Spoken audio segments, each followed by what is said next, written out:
La plupart d'entre nous avons appris à survivre en réagissant, pas en choisissant. On nous a appris à supporter le poids des circonstances, comme si endurer était équivalent à vivre. Mais il y a un coup caché dans cette résistance automatique.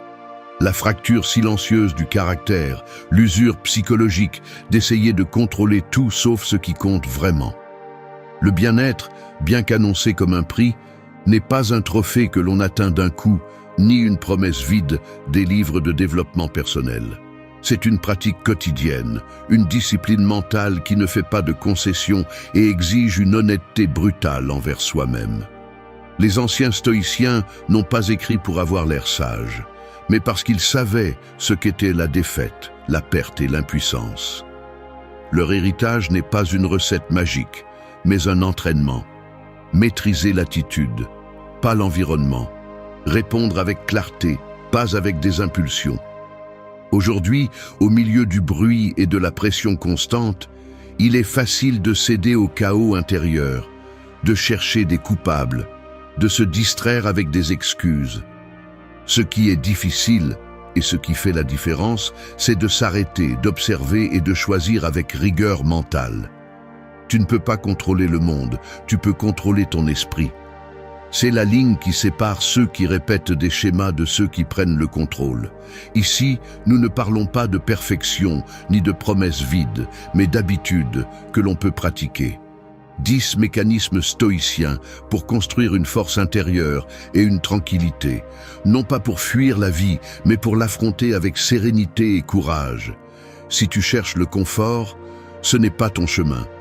Si tu veux une vraie liberté, commence par entraîner ta réponse.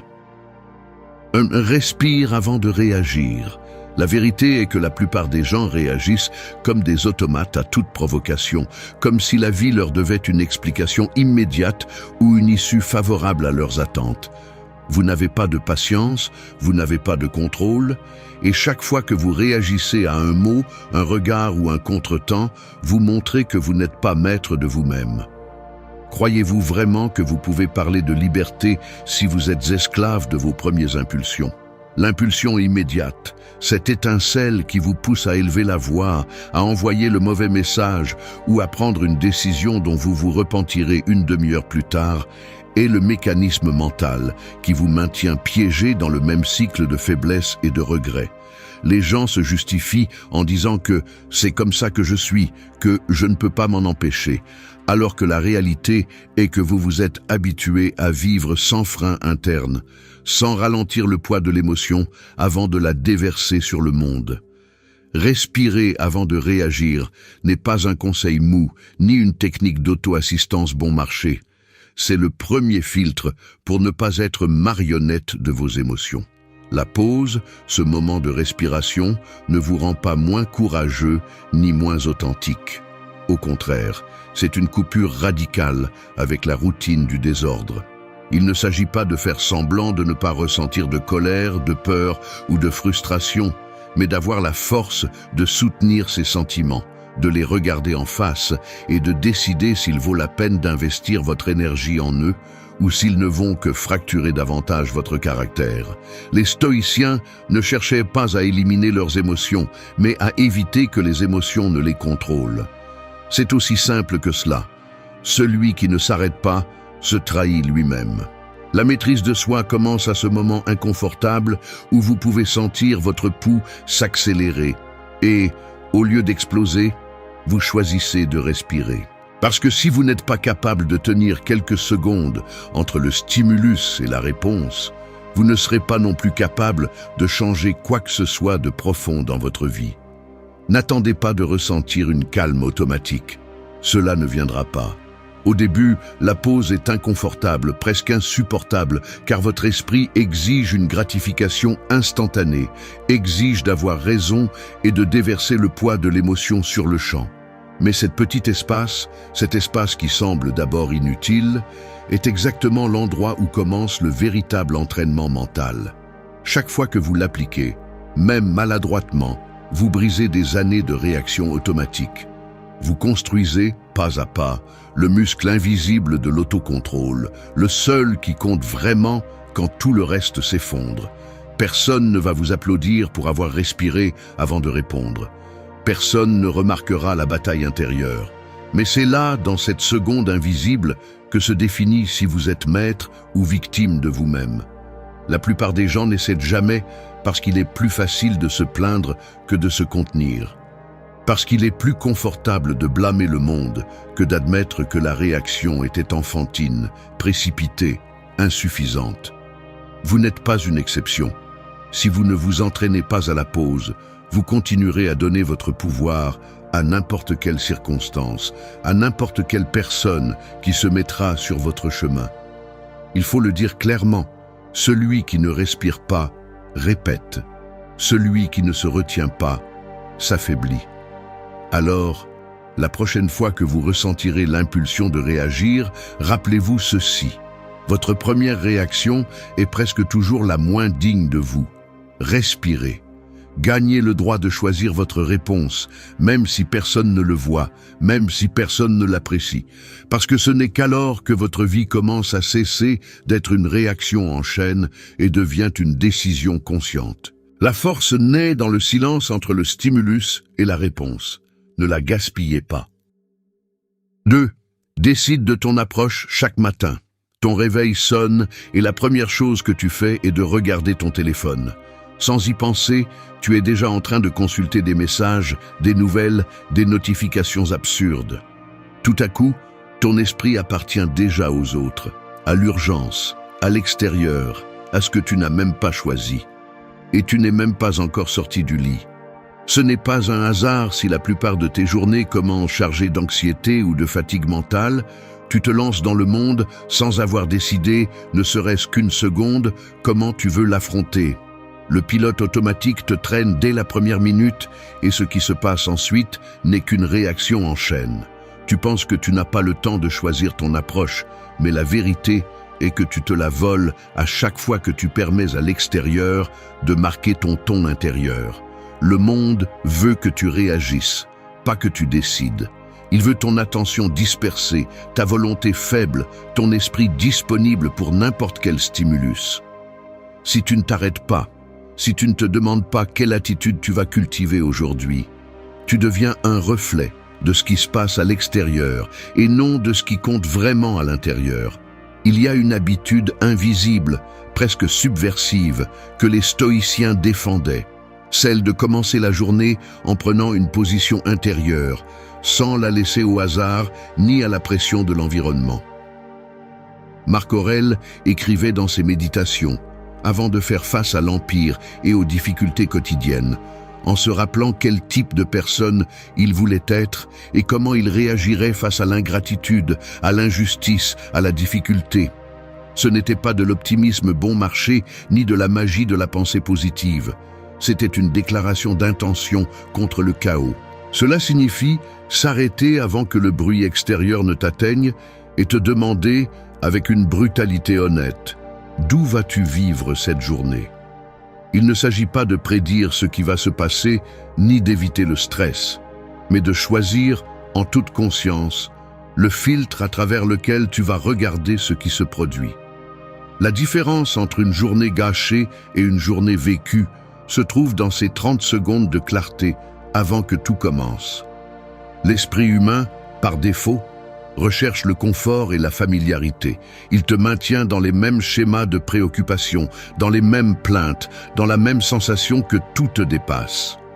Le travail du matin n'est pas de te motiver artificiellement ni de te remplir de phrases vides.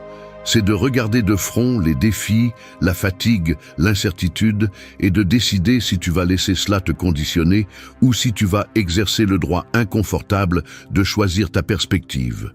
Personne ne peut le faire à ta place. Tu n'as pas besoin de rituels complexes, ni d'une heure de méditation, ni d'une liste interminable d'objectifs.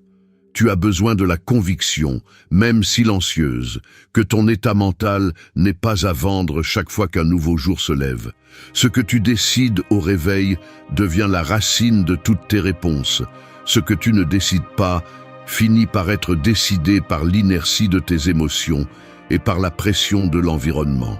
L'approche matinale est un investissement minimal qui rapporte des dividendes toute la journée. Il y a des jours où la lassitude pèse 3 fois plus et tu ne veux rien choisir. C'est justement là que se forge la fermeté intérieure. Il ne s'agit pas d'éliminer la difficulté, mais de la regarder sans fioriture et de décider comment tu vas te comporter indépendamment d'elle. Le monde peut te donner des raisons de ressentiment ou d'apathie, mais tu peux te donner des raisons de clarté et de dignité. C'est ainsi que commence le véritable changement.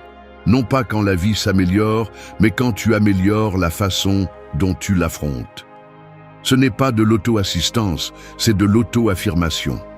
Décide de ton approche avant que le monde ne décide pour toi. L'attitude ne s'improvise pas, elle s'entraîne à l'aube. Le jour où tu choisis comment tu vas regarder la vie est le jour où tu reprends le contrôle que tu avais offert. 3. Sois maître de ton attention. Je te l'avoue sans détour, la majeure partie de ma vie, j'ai eu l'impression que mon attention ne m'appartenait pas. C'est inconfortable de le reconnaître, mais la réalité est brutale.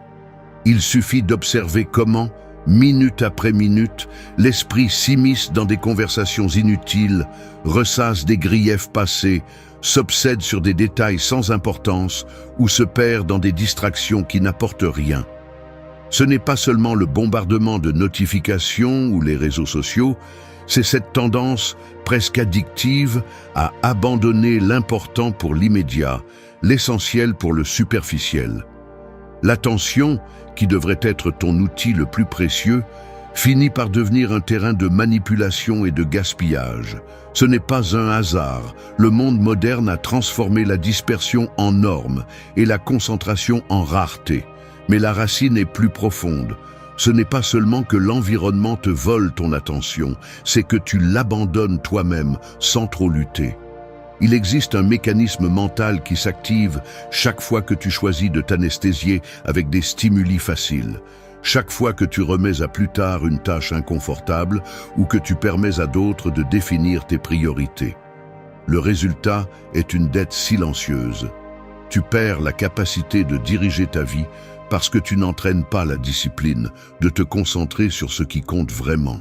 Si tu analyses tes journées avec honnêteté, tu verras des schémas clairs.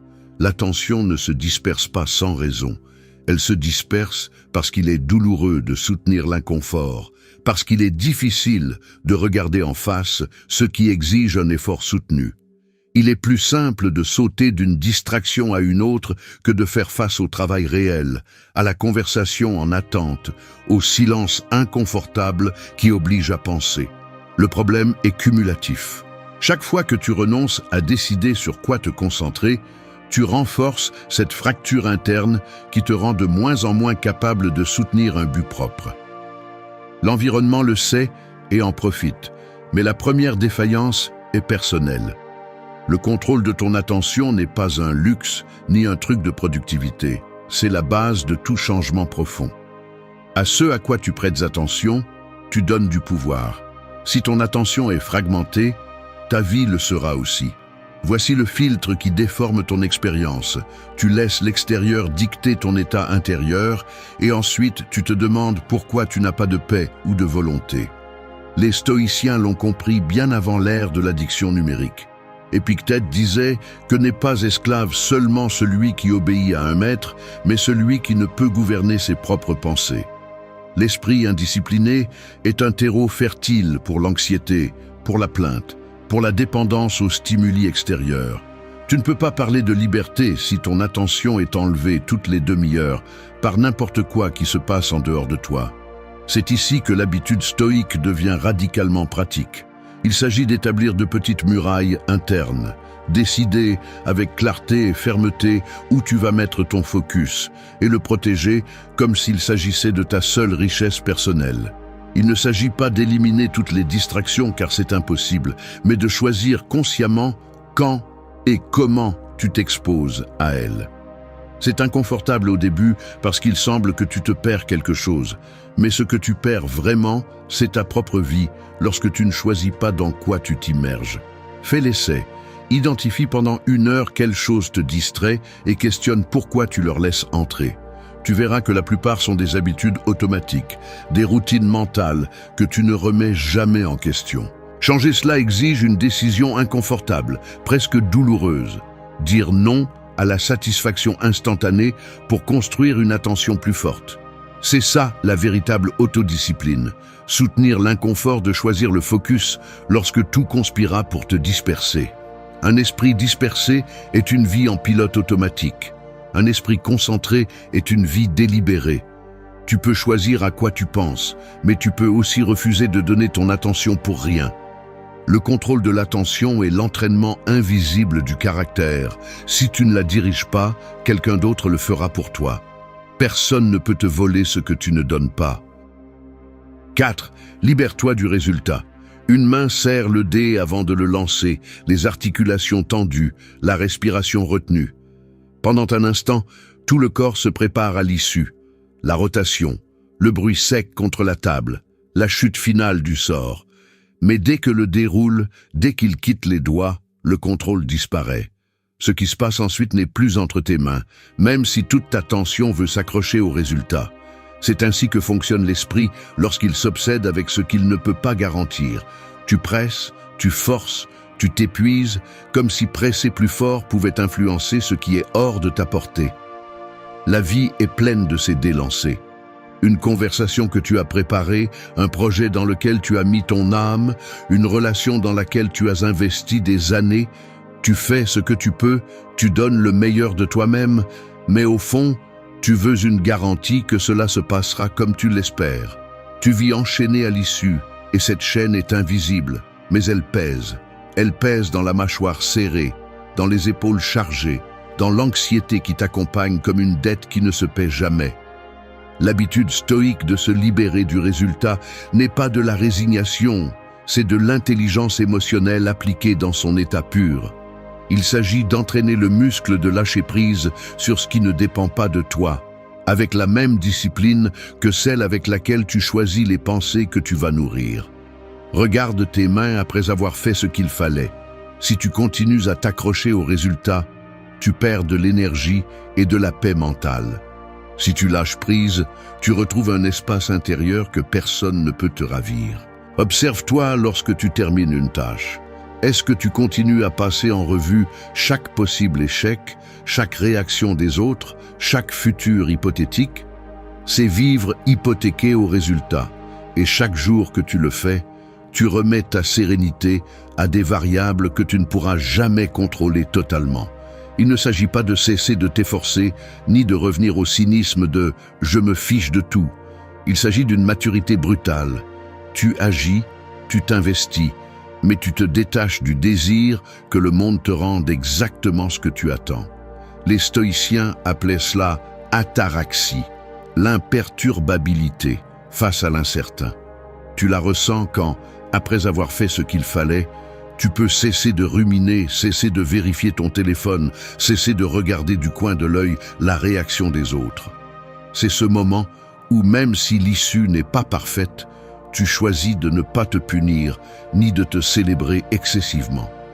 Parce que ni les éloges, ni l'échec ne te définissent vraiment. Seulement ce que tu as fait avec ce qui dépendait de toi. Le reste, ce sont des dés dans les airs. L'entraînement commence dans le petit. Tu remets un rapport, tu passes un appel difficile, tu donnes un avis sincère. Ta tâche n'est pas de garantir la réponse, mais d'être impeccable dans ton action. Chaque fois que tu lâches l'obsession du résultat, tu deviens un peu plus libre. C'est une habitude inconfortable parce que l'esprit veut contrôler chaque détail. Il veut de la certitude. Il veut une récompense immédiate pour ne pas se sentir vulnérable. Mais la liberté intérieure naît là, dans le renoncement volontaire à l'illusion de contrôle. Tu peux te briser de l'intérieur chaque fois que le monde ne suit pas ton scénario, ou tu peux apprendre à lâcher le scénario et à répondre avec dignité, sans te perdre dans la frustration. Tu n'es pas tes succès ni tes échecs, tu es la qualité de ce que tu donnes. Le reste n'est pas ta propriété, même si cela fait mal. Personne ne peut vivre en paix tant qu'il est dépendant des applaudissements ou du rejet. Seul celui qui lâche le résultat peut vraiment se reposer. Fais ce qu'il faut, lâche le reste. Le poids de ce que tu ne contrôles pas ne mérite pas ton énergie. La liberté se ressent légère. 5. Remercie avec les pieds sur terre. Tu ne mérites rien simplement parce que tu existes. C'est la vérité que personne ne veut entendre et que presque tout le monde esquive avec des discours d'auto-indulgence et de gratitude creuse. On t'a vendu le mensonge selon lequel remercier consiste à répéter des phrases positives ou à te forcer à te sentir bien pour tout ce que tu as, comme si cela suffisait à changer ta réalité. Mais la gratitude n'est pas une anesthésie émotionnelle, ni une technique bon marché pour masquer tes frustrations. C'est de la lucidité, pas du réconfort. Remercier avec les pieds sur terre signifie regarder le solde réel de ta vie, reconnaître ce qui est sans l'embellir, et accepter aussi ce qui fait mal, ce qui manque, et ce qui ne se réparera pas simplement parce que tu le désires. Ne confonds pas gratitude avec conformisme, ni avec abandon. Ce qui importe, c'est que tu n'utilises pas la gratitude comme excuse pour éviter de prendre en charge ce que tu peux réellement transformer. Beaucoup utilisent la gratitude comme un déguisement pour ne pas faire face à leur manque. Ils se disent « je dois être reconnaissant, il y a des gens qui vont pire ». Et avec cela, ils se résignent à la médiocrité, aux relations toxiques ou aux routines qui les épuisent. Ce n'est pas de la force, c'est de la lâcheté camouflée. La véritable gratitude exige une honnêteté brutale, voir le bon sans nier le mauvais, apprécier ce que tu as sans fermer les yeux sur ce qu'il te reste à construire. Si tu remercies seulement pour te sentir mieux, tu te mens. Si tu remercies pour éviter l'effort et justifier le statu quo, ce que tu fais, c'est te fragiliser. La gratitude lucide est inconfortable car elle t'oblige à reconnaître que tout peut se perdre, que rien n'est garanti et que ce que tu as aujourd'hui est fragile, temporaire et souvent immérité. Tu n'as pas tout gagné. Tout ne t'a pas été donné par justice. Il est arrogant de supposer que tu mérites plus simplement parce que tu respires. La vie ne négocie pas avec tes attentes. Sénèque l'a dit clairement. Ce n'est pas heureux qui a le plus, mais qui a le moins besoin. Mais n'utilise pas cette phrase comme un bouclier pour ne pas aspirer à plus, mais comme un rappel de ce que tu contrôles réellement peu. La gratitude stoïque est un exercice de réalité, pas de fantaisie. Elle ne te demande pas de feindre la joie. Elle exige que tu vois ta vie telle qu'elle est, sans embellissement ni drame. Si aujourd'hui tu as la santé, la stabilité ou de l'affection, comprends que cela peut changer à tout moment. Ne t'accroche pas, ne réagis pas avec l'arrogance de croire que le monde te doit une continuité. La gratitude n'est pas passive, c'est la base pour agir avec plus de clarté, pas avec moins d'ambition. Remercier n'est pas se rendre, c'est se préparer à ce qui vient tout en tirant la valeur de ce que tu as aujourd'hui. Si tu te contentes de remercier automatiquement, sans réfléchir, tu es aussi irresponsable que celui qui ne fait que se plaindre. Ce sont deux façons de refuser de grandir. La véritable gratitude est une position active. Tu reconnais ce qui est et tu l'utilises comme point de départ, pas comme excuse pour rester immobile. Tu remercies le bon, tu l'acceptes, puis tu te lèves pour travailler sur ce qui manque. Tu ne dois pas à la vie une gratitude servile, tu te dois à toi-même l'obligation de ne pas gaspiller ce que tu as. C'est cela la dignité, c'est cela le courage. Arrête d'utiliser la gratitude comme un analgésique. Utilise-la comme un diagnostic. Fais le bilan sans craindre l'inconfort. Ce que tu as aujourd'hui, tu peux le perdre demain. Ce que tu ressens aujourd'hui, tu peux le transformer si tu cesses de te mentir. Personne ne va te reconnaître pour remercier en silence, mais c'est là que se forge la véritable force, en regardant ce que tu as et en décidant malgré tout d'aller chercher plus. Ne confonds pas la gratitude avec l'auto-illusion. Remercie, mais ne t'endors jamais. La gratitude lucide est le point de départ, pas la fin du chemin. 6. Fais des pauses pour retrouver la clarté. La vérité est que la plupart des gens ne s'arrêtent jamais assez pour voir ce qui leur arrive vraiment. Ils vivent poussés par la hâte, par l'urgence de faire, de résoudre, d'être partout, convaincus que s'ils s'arrêtent ne serait-ce qu'une minute, ils perdent le contrôle ou prennent du retard. Ce qu'ils ne voient pas, c'est que cette impulsion constante d'avancer, d'accumuler des heures d'activité et de répondre à chaque demande est exactement ce qui leur vole la clarté et le calme qu'ils recherchent tant. Il n'y a pas de force intérieure possible si tu ne te donnes jamais la permission de t'arrêter. Celui qui ne sait pas s'arrêter ne sait pas non plus voir. L'esprit saturé commence à déformer la réalité. Il exagère des problèmes mineurs, perd le sens de l'important, s'étouffe dans des détails sans poids. Sans pause, tu deviens la victime de ton propre désordre mental. Ce n'est pas que la vie soit trop difficile, c'est que tu la rends insupportable en te refusant le droit de respirer et de regarder de l'extérieur ce qui se passe à l'intérieur de toi. Si tu es honnête, tu reconnaîtras qu'il y a des moments où tu continues à faire des choses juste parce que tu ne supportes pas le vide que laisse le silence. Il y a une peur silencieuse de te retrouver seul avec tes pensées, de faire face à ce que tu ressens vraiment lorsque l'exigence diminue et que le bruit s'estompe. Fuir le repos est une façon de fuir soi-même. Mais chaque fois que tu fuis la pause, l'esprit s'alourdit d'une dette invisible. Émotions non traitées, jugements que tu ne remets jamais en question, tensions qui s'accumulent jusqu'à intoxiquer ton caractère. Tu ne peux pas attendre la clarté si tu ne stoppes jamais le flux. La fatigue mentale est plus dangereuse que la fatigue physique, car elle ne se remarque pas jusqu'à ce que tu commences à mal réagir, à voir tout plus sombre, à perdre la perspective et la compassion. Tu n'es pas productif en supportant le rythme. Tu deviens juste plus maladroit et moins lucide chaque fois que tu insistes à ne pas t'arrêter. La pause consciente n'est ni oisiveté ni paresse. C'est un investissement délibéré dans ta propre stabilité.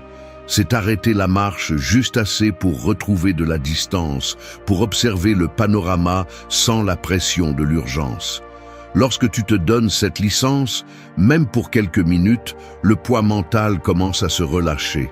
Tu découvres que beaucoup de préoccupations n'étaient que des répétitions automatiques, que beaucoup de colère était une accumulation de fatigue, que la plupart de tes décisions hâtives sont dues à un manque d'espace entre un stimulus et ta réponse. La pause est le filtre le plus efficace pour les distorsions internes. C'est là qu'émerge l'une de ces vérités inconfortables. Celui qui ne s'arrête pas se trompe plus. Celui qui se permet de s'arrêter retrouve le contrôle et la perspective.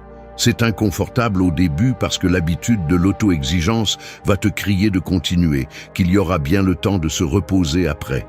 Mais le après n'arrive jamais, et ainsi passe la vie, sans clarté, sans pause, sans direction. Tu n'as pas besoin de vacances ni de retraite spirituelle pour retrouver la clarté. Il suffit de t'arrêter vraiment plusieurs fois par jour, même si ce n'est que 5 minutes. Ferme la porte, éteins les notifications, respire et observe comment est ton esprit. Demande-toi, sans anesthésie, est-ce que j'agis depuis la fatigue, depuis la réaction ou depuis la clarté? Rien que cette question, dans cet espace bref d'honnêteté, peut te redonner le pouvoir que tu offres chaque jour à la hâte et au chaos. Le muscle de la clarté se renforce dans les pauses. C'est là que la confusion se filtre et que l'on retrouve la force de mieux décider. La pause n'est pas une faiblesse, la pause est une stratégie. Celui qui ne s'arrête pas se perd lui-même. Fais des pauses. Retrouve la clarté. Ne continue pas à avancer aveuglément dans une vie que tu n'as pas décidé de vivre. 7. Réfléchis avant de dormir. Tu éteins la lumière et le silence te frappe avec tout le poids de la journée. Il ne s'écoule même pas 3 minutes que l'esprit commence à repasser des scènes, des gestes, des mots mal dits ou non dits, des décisions que tu n'as pas encore closes. Malgré la fatigue, les images reviennent, la discussion où tu as perdu le contrôle, le message que tu as évité de répondre, la petite trahison de tes propres principes par confort ou peur. Tu n'as pas besoin d'inventer de grands drames pour savoir qu'à la fin de la journée, l'esprit se repose rarement en paix. La plupart se rend simplement au sommeil en repoussant les pensées inconfortables à demain, comme si l'oreiller suffisait à réinitialiser la conscience. Mais la dette s'accumule. Chaque nuit où tu dors sans passer en revue ta journée, tu renforces le cycle d'inconscience et répètes les mêmes erreurs le lendemain. La réflexion nocturne n'est pas un acte mou ni une auto-assistance déguisée en spiritualité. C'est un mécanisme stratégique pour briser la chaîne de la réaction automatique. Si tu ne te demandes pas, avec une brutalité honnête, ce que tu as bien fait, ce que tu as mal fait et ce que tu aurais pu faire mieux, tu te condamnes à répéter le même scénario. Le stoïcisme l'a compris il y a des millénaires. Sénèque recommandait, chaque nuit, de passer en revue les actions de la journée, comme si tu étais ton propre juge et témoin. Pas pour te punir, mais pour entraîner le muscle de l'autocritique lucide, celui qui te permet d'ajuster le cap avant que les erreurs ne s'enchaînent et ne déforment ton caractère. Réfléchir avant de dormir est le filtre final. La question est simple. Oses-tu regarder en face et sans excuse ce que tu as fait aujourd'hui? Le mécanisme psychologique est aussi clair qu'inconfortable. Sans révision, l'esprit s'accommode, justifie, maquille et oublie rapidement ce qui fait mal. Mais si avant de dormir, tu prends 5 minutes pour t'interroger sans anesthésie, à quel moment as-tu cédé à l'impulsion? Quand as-tu choisi la paresse? À qui as-tu failli? De quoi peux-tu vraiment être fier? Tu commences à clore des cycles internes et à éviter que la culpabilité, l'auto-illusion ou l'autosatisfaction ne s'enracinent. Il ne s'agit pas de chercher la perfection, mais d'éviter la dérive. L'entraînement nocturne est la dernière défense contre l'inconscience. Si tu ne corriges pas aujourd'hui, demain sera plus difficile. Ce que tu ne révises pas se répète. Cette habitude est inconfortable, car elle t'oblige à soutenir le regard sur ce qui est désagréable. Mais c'est ainsi que tu deviens maître de tes réponses, et non esclave de l'inertie. L'analyse quotidienne te donne la carte réelle de tes avancées et de tes fractures. Personne d'autre ne peut le faire pour toi. Tu peux tromper le monde, mais pas ta conscience quand tu éteins la lumière et que tout le superflu cède. La réflexion n'est pas une punition, c'est une autocorrection. Si tu n'oses pas vraiment voir ta journée, tu n'as pas non plus le droit de réclamer un demain différent. La répétition sans révision est la recette de la médiocrité. La croissance exige de l'inconfort. Peu importe à quel point tu es fatigué, 5 minutes d'honnêteté valent plus que 8 heures de repos inconscient. L'esprit se renforce quand il clôt la journée avec des questions inconfortables et des réponses réelles. L'excellence s'entraîne dans l'invisible, dans la révision silencieuse avant le sommeil. Ce que tu révises, tu peux le transformer. Ce que tu nies te gouverne. Fais de la clôture de la journée ton exercice le plus stratégique. L'esprit qui ose se voir sans masque est celui qui peut vraiment changer. 8. Choisis la simplicité. Rejette l'excès. J'ai du mal à l'admettre, mais j'ai construit une grande partie de ma vie sur le piège de l'excès. Je m'en rends compte chaque fois que j'ouvre un tiroir et que je trouve des objets que je n'utilise pas. Lorsque je consulte mon agenda et que je vois des rendez-vous que je ne souhaite même pas honorer. Lorsque je fais le tour dans ma tête des préoccupations qui ne m'appartiennent pas ou des attentes qui ne sont même pas les miennes. Il y a des jours où tout semble s'accumuler, engagement, souvenirs, opinion des autres, jusqu'à des sensations physiques comme la fatigue, l'inconfort dans les épaules, le léger bourdonnement de tant de tâches en attente. Le pire, c'est que souvent je sens que si je cesse d'accumuler, si je lâche quelque chose, je vais me retrouver vide, comme si ma valeur personnelle dépendait du nombre de choses que je porte sur moi. L'excès se déguise en abondance, mais c'est juste un poids silencieux qui déforme la clarté. L'esprit saturé fonctionne de la même manière qu'une pièce encombrée d'objets. Chaque stimulus supplémentaire, chaque obligation acceptée par peur ou pression sociale, chaque souvenir inutile que tu refuses de lâcher occupe de l'espace et de l'énergie. Tu commences la journée avec la tête pleine de choses à faire. Tu traverses la journée en passant d'une préoccupation à l'autre. Et tu termines épuisé sans savoir exactement ce qui était vraiment important. La culture te vend que plus c'est mieux. Plus d'options, plus d'expériences, plus de relations, plus d'informations. plus de succès. Mais la réalité est que l'excès te rend maladroit, dispersé, incapable de distinguer l'essentiel de l'accessoire. La saturation n'est pas un symptôme de succès, c'est un signe que tu as perdu le contrôle de ton filtre mental. Le bien-être ne peut pas exister là où tout est surchargé. L'esprit a besoin d'espace pour retrouver sa force. S'observer de l'extérieur aide. La table pleine de papier, la boîte de réception qui ne se vide jamais, les conversations ouvertes que tu ne fermes jamais, les vêtements que tu ne portes pas mais que tu n'oses pas donner. Chaque objet, chaque engagement, chaque pensée est une décision non résolue. L'excès n'est pas seulement matériel, il est psychologique. Tu t'habitues à porter de vieilles culpabilités, à maintenir des relations qui ne font que t'épuiser, à dire oui par peur de manquer quelque chose.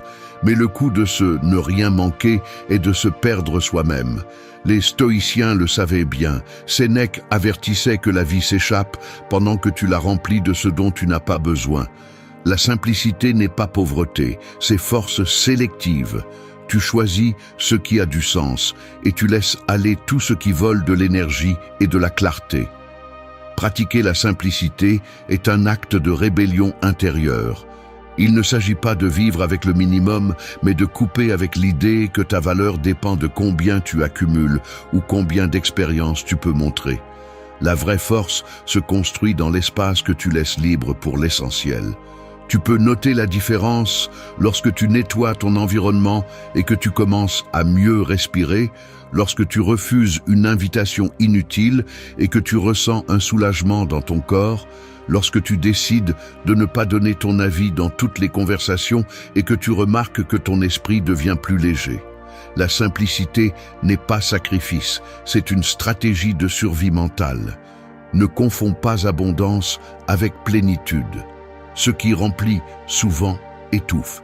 Ce qui est en trop stagne. Le véritable exercice stoïque consiste à te poser la question sans peur, cela ajoute-t-il ou cela occupe-t-il simplement de l'espace? Chaque objet, chaque pensée, chaque relation devrait passer ce filtre. Il n'y a pas de bien-être possible dans la saturation, seulement de la fatigue déguisée en activité. Choisis la simplicité, même si cela te dérange, même si tu penses que tu deviens invisible ou moins précieux en ayant moins. La force se remarque dans l'espace que tu défends, pas dans ce que tu accumules. Simplifier n'est pas abandonner, c'est récupérer le pouvoir de décider ce qui mérite ton énergie. Vivre simplement, c'est vivre fort. L'accumulation est une fuite silencieuse de pouvoir. La simplicité est le muscle de la clarté. Merci d'être resté jusqu'à la fin de la vidéo. Si vous avez tout vu, commentez « Je suis stoïcien » comme notre signe secret, indiquant que vous êtes un véritable apprenant du stoïcisme. Personne ne te prépare au véritable coup de s'accrocher à quelqu'un qui n'est plus là ou qui, même s'il est là, n'a plus sa place dans ta vie. L'accepter est brutal. L'attachement n'est pas seulement à une personne, mais à tout ce que tu as construit autour d'elle. Il ne s'agit pas seulement de manquer une voix ou une présence, mais de faire face à la fracture des habitudes, de la routine, du sens que tu as donné à ton quotidien. Jusqu'à quand vas-tu laisser ta paix dépendre du souvenir de quelqu'un d'autre? Le stoïcisme ne te demande pas de devenir froid, ni de nier ta douleur. Il exige une honnêteté radicale, la discipline de regarder en face ce qui est inconfortable, et la détermination de lâcher prise sur ce que tu ne peux plus contrôler. La souffrance se nourrit d'interprétations, pas de faits. Notre erreur est de croire que l'attachement est de l'amour, alors qu'en réalité, c'est une addiction à la signification que nous avons donnée à une histoire qui n'existe plus. Récupérer le contrôle nécessite une décision, pas de la résignation. Il ne suffit pas de se distraire ou d'ignorer le vide. Il faut identifier ce qui l'alimente, démonter les mécanismes mentaux qui le perpétuent et reconstruire son identité loin de toute dépendance émotionnelle. Chaque jour que tu retardes le détachement, tu sacrifies ton autonomie. Je ne te le dis pas pour te mettre mal à l'aise, mais pour te rappeler, personne ne va te sauver de ce cycle, sauf toi. Si tu cherches le respect de soi, commence par ne pas le mendier là où il n'y a plus de réciprocité. Lâcher prise est une discipline, pas une renonciation. Si tu veux cesser d'être l'otage de tes émotions, c'est le premier véritable pas à faire. 1. Distingue entre personne et attente personnelle. La vérité est la suivante. Ce qui te lie le plus n'est pas la personne, mais les attentes que tu as fabriquées à son sujet. Que cela te fasse mal ou non, la majeure partie de la souffrance que tu ressens en essayant de laisser quelqu'un derrière toi n'est pas due à ce qu'il ou elle était, mais à ce que tu croyais qu'il ou elle pourrait être. Il est confortable de blâmer l'autre pour toute la douleur, mais c'est une échappatoire facile. Le véritable attachement naît du film mental que tu as projeté encore et encore, celui que tu as monté à ta façon, ignorant les signaux et façonnant une personne réelle pour qu'elle s'inscrive dans ton scénario. Maintenant, quand il est temps de lâcher prise, tu réalises que tu ne perds pas seulement quelqu'un. Ce qui te terrifie le plus de perdre, ce sont les idées, les projets et les futurs imaginés. C'est le piège. Accroche-toi à un mensonge et tu souffriras chaque fois que la réalité te le détruira. Arrête d'idéaliser. Ose voir l'autre personne telle qu'elle est, pas comme tu veux qu'elle soit, ni comme tu as besoin qu'elle soit pour ne pas te sentir vide. C'est la fracture la plus difficile à accepter. Ta douleur est proportionnelle au poids de tes propres attentes, pas à la valeur réelle de l'autre. Le stoïcisme le dit clairement, la douleur est ce qui se passe. La souffrance est ce que tu interprètes. Demande-toi sérieusement, quelle partie de ton attachement est pour la personne et quelle partie est pour ce que tu espérais qu'elle remplisse en toi. Si tu n'as pas le courage de te répondre sans auto-illusion, tu vas rester bloqué dans le même cycle encore et encore. Le détachement commence le jour où tu sépares avec une brutalité honnête les faits de tes fantasmes. Ne continue pas à renforcer une dette émotionnelle qui ne sera jamais remboursée.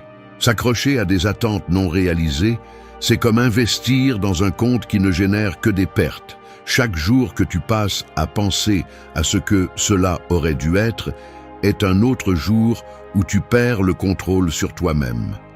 Le détachement, du point de vue stoïque, n'est pas devenir de pierre ni cesser de ressentir, mais cesser de se mentir. C'est cesser d'exiger à la réalité qu'elle respecte tes scénarios internes.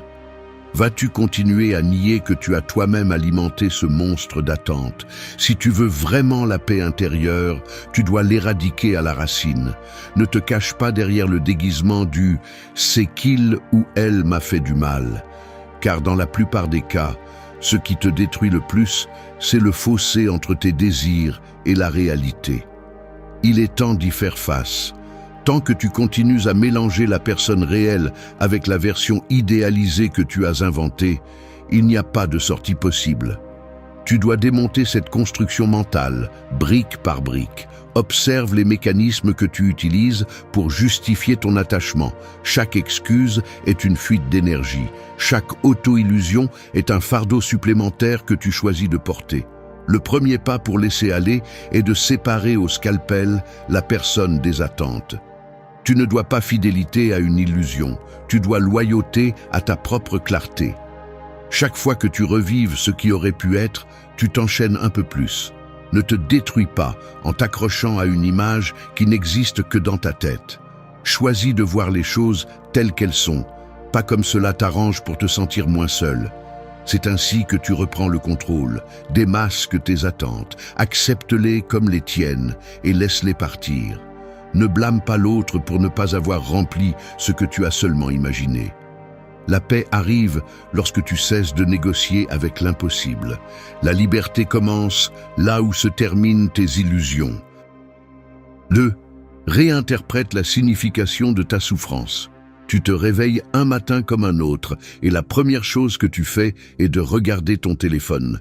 Voilà, encore une fois, cette photo, ce vieux message, cet élan presque automatique de chercher des signes là où il n'y a plus rien. Le café a le même goût, le monde continue sa marche, mais tu répètes mentalement encore et encore la même scène, comme si revivre la douleur était la seule façon de ne pas te sentir perdu. Et pourtant, rien ne change. Tu te demandes, même si tu ne le dis pas à voix haute, pourquoi ce malaise ne s'en va-t-il pas? La réponse n'est pas à l'extérieur, ni dans l'absence de l'autre, ni dans la routine qui semble maintenant vide. La souffrance a des racines plus profondes et la clé réside dans la façon dont tu l'interprètes, pas dans ce qui t'arrive. L'attachement affecte la façon dont tu construis du sens. Tu as transformé la douleur en une sorte d'identité provisoire. Tu l'utilises comme justification, comme refuge ou comme rappel que quelque chose d'important est parti. Au fond, il y a un piège mental. Tu as tendance à interpréter la souffrance comme un signe que tu as perdu quelque chose d'irremplaçable, comme si ton bien-être dépendait de ce qui n'est plus là. Mais le stoïcisme t'oblige à regarder au-delà de la surface. La douleur est inévitable, mais la souffrance est négociable. C'est ici que tu dois faire le travail difficile de réinterpréter ce qui t'arrive. Tu n'es pas la victime d'un destin cruel. Tu es, en grande partie, le narrateur de ta propre histoire. Et la signification que tu donnes à ce qui s'est passé détermine si tu restes piégé ou si tu commences à lâcher prise. Examine honnêtement ce mécanisme. Quand tu penses à l'autre personne, tu ne te souviens pas seulement des faits, mais tu les filtres à travers tes croyances. Cela n'aurait pas dû se terminer ainsi. Je méritais plus. Si j'avais fait telle chose, je ne serais pas seul. Ces pensées sont la colle qui maintient la souffrance en vie. L'esprit fabrique des histoires pour donner un sens à la perte, mais souvent ces histoires n'augmentent que le poids que tu portes. Si chaque fois que tu ressens un malaise, tu le traduis en un drame personnel, tu te condamnes à vivre enchaîné à une douleur qui pourrait se transformer en autre chose. Voici la ligne emblématique. La souffrance est le sens que tu choisis de cultiver. La pratique stoïque ne te demande pas de réprimer ce que tu ressens, mais d'observer l'interprétation que tu construis sur chaque émotion. Ce n'est pas la même chose de dire « cela me fait mal » que « cela me détruit ». Ce n'est pas identique d'affirmer « cela ne devrait pas m'arriver » que d'accepter « cela fait partie de mon chemin ». Plus tu prends rapidement conscience de la différence, plus tu pourras commencer à lâcher prise rapidement. La souffrance, quand tu ne la remets pas en question, devient une habitude mentale qui contamine chaque nouvelle pensée. Chaque fois que tu répètes l'histoire du « pourquoi moi ?», tu renforces la croyance que tu as besoin de ce lien pour te sentir complet. Et c'est le point de rupture. Tant que tu ne changes pas le sens que tu donnes à ce que tu as perdu, aucune technique de détachement ne fonctionnera. Observe ce qui se passe en toi lorsque la douleur apparaît. Utilises-tu ce malaise pour justifier de vieux schémas? En fais-tu une excuse pour éviter d'avancer? Il y a un moment où tu dois décider si tu vas continuer à alimenter la narration de la souffrance ou si tu vas commencer à te demander ce que tu peux apprendre de cette fracture. La réinterprétation n'est pas de nier ce qui s'est passé, c'est de changer de focus, de la perte à la croissance, de la nostalgie à la compréhension de soi. La douleur te montre où se trouvent tes attachements les plus profonds, mais la souffrance ne sert que si tu l'utilises comme un miroir, pas comme une condamnation. Deuxième ligne emblématique, choisis d'être apprenant, pas prisonnier de ton histoire. Dans ce processus, le pouvoir est entre tes mains.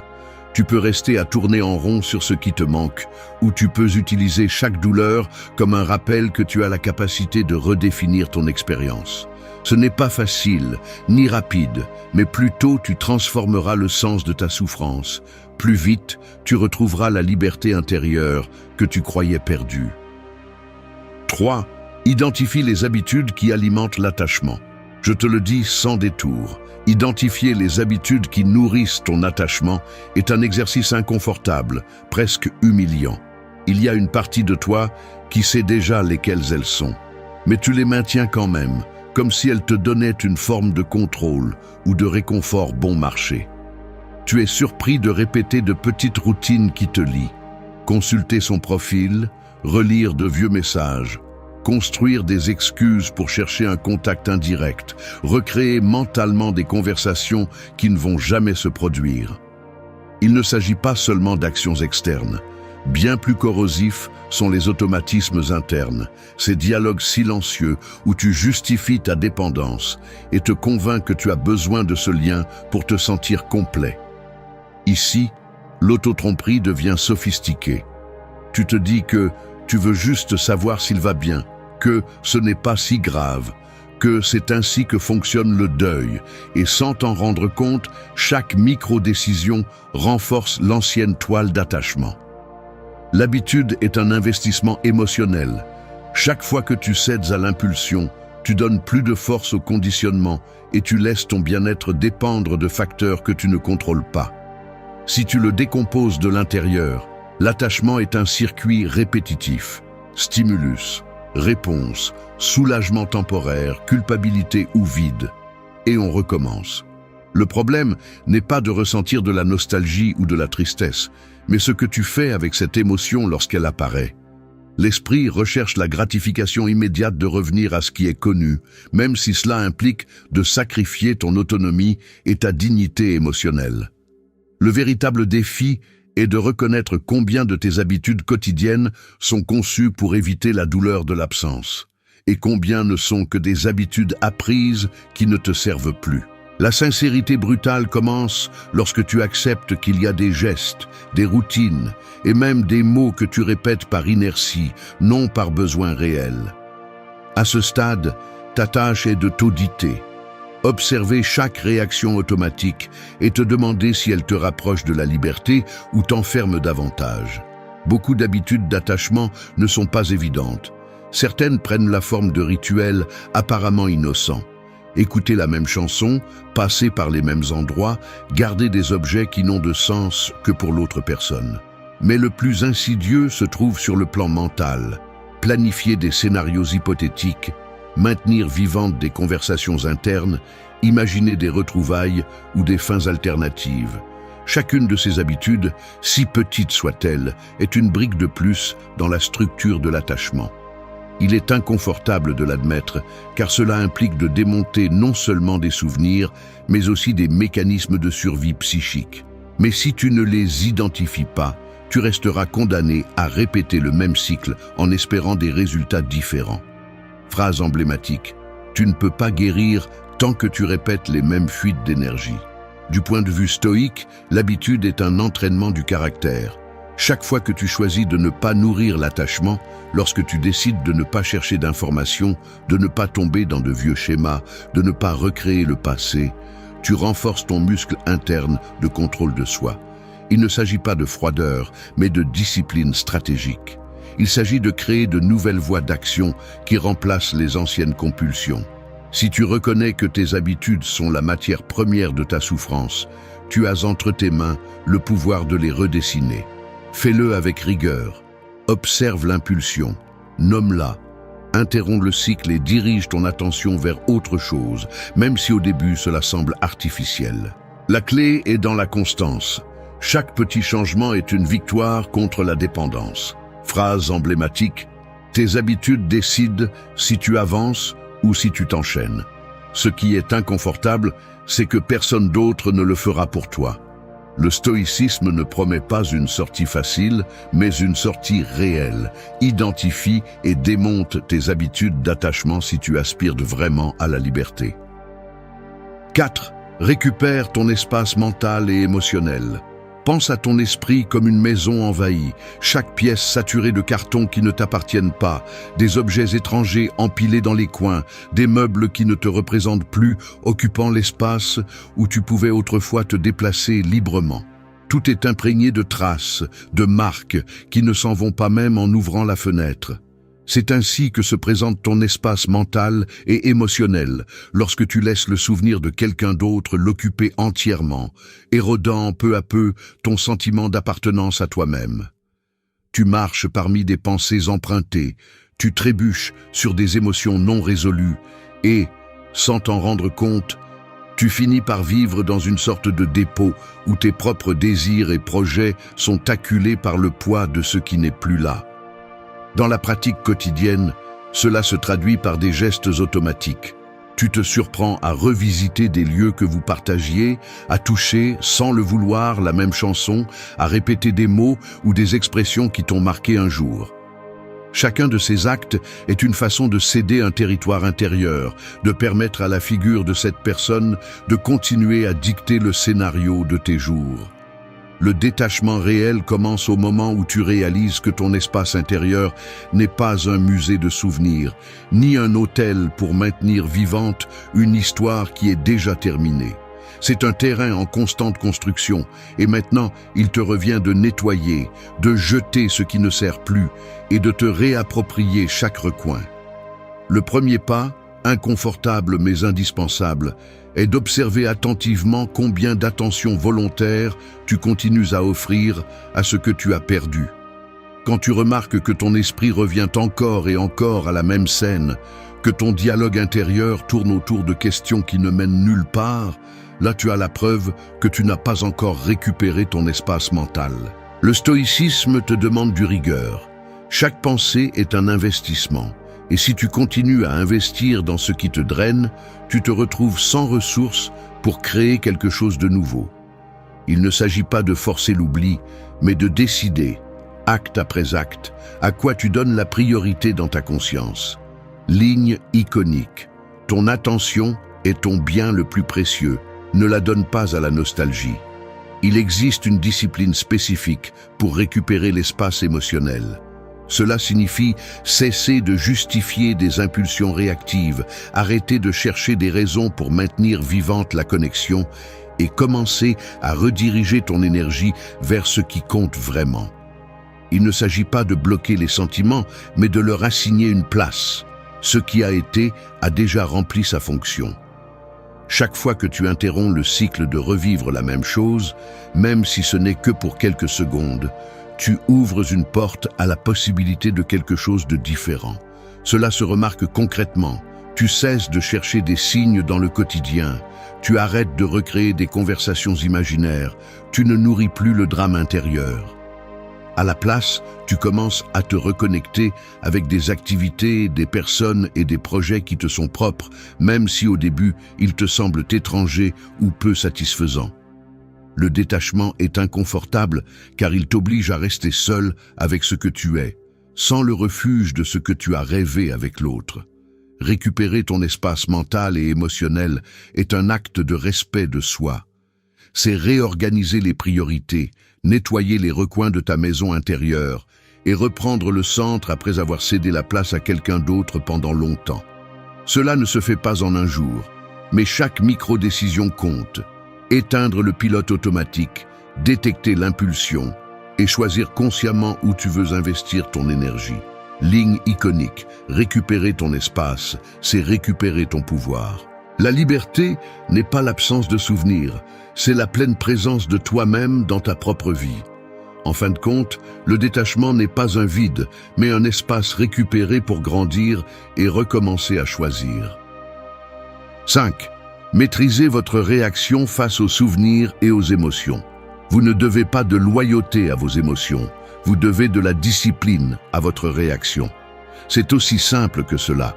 Vous pouvez continuer à justifier chaque secousse intérieure comme si c'était un ordre sacré, mais le prix est élevé. Chaque fois que vous vous laissez entraîner par un souvenir, vous réaffirmez que vous êtes esclave de ce que vous ressentez, pas le maître. Il ne s'agit pas de nier l'émotion, ni de faire semblant que cela ne fait pas mal. Il s'agit de cesser d'utiliser chaque vague de mélancolie comme excuse pour rester attaché. Vous voulez avancer, mais vous vous permettez le luxe de réagir comme toujours, de vous recroqueviller devant chaque déclencheur, de céder le contrôle à un message, à une odeur, à une chanson. La vérité inconfortable est que tant que vous continuez à réagir de manière automatique, vous restez enchaîné par votre propre permission. Personne ne vous oblige à revenir mentalement au même endroit, sauf votre tolérance à la faiblesse. Ce que vous ne maîtrisez pas dans votre réaction, cela va vous dominer. Le stoïcisme est clair à ce sujet. Ce qui compte, ce n'est pas le premier élan, mais ce que vous faites juste après. L'émotion n'est pas le problème. Le problème est de nourrir la réaction sans filtre, sans pause, sans aucun questionnement. Allez-vous vraiment laisser un souvenir dicter l'humeur de votre journée? Chaque fois que vous permettez à une émotion de vous entraînez votre esprit à la soumission, pas à la liberté. Le muscle de l'autonomie ne se construit pas en fuyant la douleur, ni en niant ce que vous ressentez, mais en choisissant de répondre avec clarté, sans drame, ni excuse. La réaction est l'espace où se joue votre pouvoir. C'est là que vous décidez si vous vous racontez les mêmes histoires que d'habitude ou si vous introduisez une interruption, même si elle est inconfortable, même si elle semble insuffisante au début. Vous n'êtes pas une feuille au vent. Vous êtes la personne qui décide si elle laisse l'émotion conduire ou si elle prend le volant. Soyez brutalement honnête. Souvent, vous utilisez la réactivité comme prétexte pour ne pas faire le vrai travail. Il est plus facile de dire « je ne peux pas m'en empêcher » que d'admettre que vous ne voulez pas lâcher le petit plaisir amer de vous vautrer dans ce que vous connaissez. Mais chaque réponse automatique est une micro-trahison à votre propre dignité. Si chaque fois que la nostalgie apparaît, vous courez chercher du réconfort dans le passé, vous ne faites que confirmer que votre bien-être dépend de facteurs que vous ne contrôlez pas. Là se trouve la fracture. Le détachement ne se construit pas seulement avec de belles phrases, mais avec la discipline d'interrompre le cycle chaque fois que l'émotion frappe. Il ne s'agit pas de réprimer, il s'agit d'observer avec froideur, de nommer l'élan et de décider si vous allez agir depuis la blessure ou depuis la clarté. Le processus est simple, mais ce n'est pas confortable. Lorsque l'émotion monte, faites une courte pause, nommez-la, reconnaissez l'élan, et ne faites rien pendant quelques secondes. C'est la fissure où vous insérez la liberté. Vous choisissez de ne pas répéter ce que votre désir automatique exige. Vous changez le focus, vous dirigez l'attention vers autre chose, même si l'inconfort vous crie de l'intérieur. Chaque fois que vous tenez sans réagir de la même manière, vous gagnez un pouce de terrain sur l'attachement. La plupart ne le fait pas parce qu'elle confond authenticité avec obéissance aveugle aux sentiments. Mais le caractère ne se mesure pas à ce que vous ressentez, mais à ce que vous choisissez de faire malgré ce que vous ressentez. Ligne emblématique. Votre réaction est votre frontière. C'est là que se sépare celui qui reste prisonnier de celui qui commence à être libre. Ne cherchez pas de réconfort dans l'autocompassion, ni ne vous vendez le mensonge que c'est comme ça que vous êtes. C'est ainsi que vous vous êtes entraîné à être, mais vous pouvez vous réentraîner. Le véritable respect de soi commence lorsque vous cessez de donner votre énergie à chaque vague émotionnelle et commencez à construire une nouvelle réponse, encore et encore, jusqu'à ce que la réaction automatique cesse d'avoir du pouvoir sur vous. Ce n'est pas héroïque, c'est nécessaire. Ligne emblématique, vous n'êtes pas vos impulsions, vous êtes ce que vous en faites. Si vous aspirez à la liberté, cessez de céder le contrôle chaque fois que le passé frappe à la porte et apprenez à maintenir le contrôle quand c'est le plus difficile. C'est là que commence le véritable détachement et il n'y a pas d'autre chemin. 6. Redéfinis ton identité sans dépendance externe. Ta plus grande prison est le besoin de validation externe. Tant que tu continues à te définir à travers le regard des autres, tu n'es pas maître de toi-même. Peu importe combien de techniques de détachement tu essaies, si ton sens de l'identité dépend de la présence ou de la reconnaissance d'une autre personne, tu seras toujours à la dérive. Le véritable défi est d'accepter qu'après une relation, ce qui te fait le plus peur n'est pas de perdre l'autre, mais de te retrouver sans un reflet où te voir. C'est inconfortable à admettre, mais ce qui fait le plus mal, c'est le vide qui reste quand tu n'as plus personne à qui montrer tes réussites, tes échecs, ton quotidien. Tu as confondu compagnie avec identité, et c'est ce mécanisme qui te maintient piégé. L'attachement se déguise souvent en amour, en loyauté ou en nostalgie, mais derrière ces noms se cache une dépendance psychologique, l'habitude d'utiliser l'autre comme béquille pour te sentir suffisant, intéressant ou précieux. Tu t'habitues à consulter chaque décision, à chercher l'approbation dans des détails minimes, à définir tes préférences par l'écho qu'elles génèrent chez quelqu'un d'autre. Quand cette personne s'en va, ce qui s'effondre n'est pas seulement la routine, mais la structure interne que tu as construite sur les opinions d'autrui. Le conflit est brutal, tu veux te sentir libre, mais tu t'es entraîné à avoir besoin d'une référence externe qui te confirme ta valeur. Ligne iconique, tu n'es pas le résultat de celui qui te regarde, tu es la conséquence de tes propres choix. Le piège mental le plus dangereux est de croire que si tu réussis à faire revenir l'autre ou à te faire accepter, tu vas retrouver ton sens de l'identité. Mais la réalité est autre. Aucune reconnaissance externe ne comble la fracture de celui qui ne se reconnaît pas. Le détachement profond exige que tu te confrontes à ce manque, que tu l'observes sans anesthésie et que tu cesses de déléguer ta définition personnelle. C'est ici que le travail devient inconfortable et solitaire. Tu dois commencer à te voir sans les filtres que la relation t'imposait, sans te réfugier dans des comparaisons ni des anciennes étiquettes.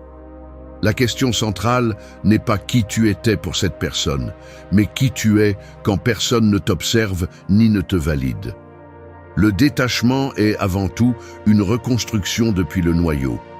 Redéfinir ton identité implique de démonter chaque croyance que tu as associée au « nous » et de te réapproprier le « je ». Il ne suffit pas de supprimer des photos ni de bloquer des contacts. Tu dois identifier les schémas de pensée qui te font sentir moins quand tu es seul. Chaque fois que ton esprit cherche une excuse pour revenir au passé, interroge-toi. Fuis-tu le vide ou es-tu prêt à le remplir avec quelque chose de propre? Le stoïcisme le dit clairement. Le contrôle commence quand tu décides de cesser de dépendre de ce qui n'est pas entre tes mains. Et ton identité ne devrait jamais être entre les mains de quiconque d'autre que les tiennes. Tu peux commencer par le concret. Fais un inventaire brutalement honnête de qui tu es en dehors de tout lien. Ne nomme pas d'attributs empruntés ni de compétences construites uniquement pour plaire. Demande-toi ce qui te définit quand personne ne t'applaudit ni ne t'observe. Oui, au début, cela ressemble à marcher sans carte, mais là se trouve l'opportunité. Chaque pas que tu fais sans demander la permission est une nouvelle brique dans la base de ton autonomie. Ligne iconique. Ta valeur ne dépend pas de la compagnie, mais de la cohérence interne. Le plus grand acte de respect de soi est de te reconstruire de l'intérieur, même si cela fait mal, même si la solitude pèse comme une dette en retard. Personne ne peut te donner le sentiment de complétude qui ne naît que de l'engagement envers toi-même. Si tu aspires vraiment à la liberté, tu dois lâcher l'habitude de mesurer ton identité par les yeux des autres. Le détachement final se consolide lorsque tu choisis d'être le protagoniste de ton histoire, pas le personnage secondaire de la vie de quelqu'un d'autre. La tâche est rude, mais nécessaire. Cesse de chercher ton reflet chez les autres et commence à te regarder avec l'honnêteté radicale de celui qui n'a plus rien à prouver. Personne ne peut te voler ce que tu construis de l'intérieur. 7. Établis des limites claires dans tous les domaines. Tu vas au travail et tu croises cette personne dans l'ascenseur, à peine un salut rapide. Mais à l'intérieur, ta tête commence déjà à faire le tour. Si tu dois répondre ou non aux messages, si tu dois regarder ou non ces histoires, si tu dois accepter cette invitation qui arrive par rebond. Ce sont de petits détails, presque automatiques, mais chacun de ces gestes définit l'espace que tu permets à cette personne de continuer à occuper dans ta vie. Voilà comment cela fonctionne dans la pratique. Les limites ne s'annoncent pas, elles se construisent avec chaque décision quotidienne. Si tu ne les marques pas clairement, l'autre personne et ce qu'elle représente envahit ton temps, tes pensées, ton énergie. Sans t'en rendre compte, le détachement devient impossible parce que le circuit reste ouvert de 1000 manières minimales et chaque interaction ambiguë ne fait que renforcer l'ancien schéma. Le manque de limites est l'un des mécanismes les plus invisibles et corrosifs de l'attachement émotionnel. Lorsque tu ne décides pas jusqu'où tu permets le contact, le souvenir, l'influence ou l'attente, tu délègues ton pouvoir. Il ne s'agit pas seulement de bloquer un numéro ou de cesser de fréquenter certains lieux, même si cela aide, c'est beaucoup plus profond.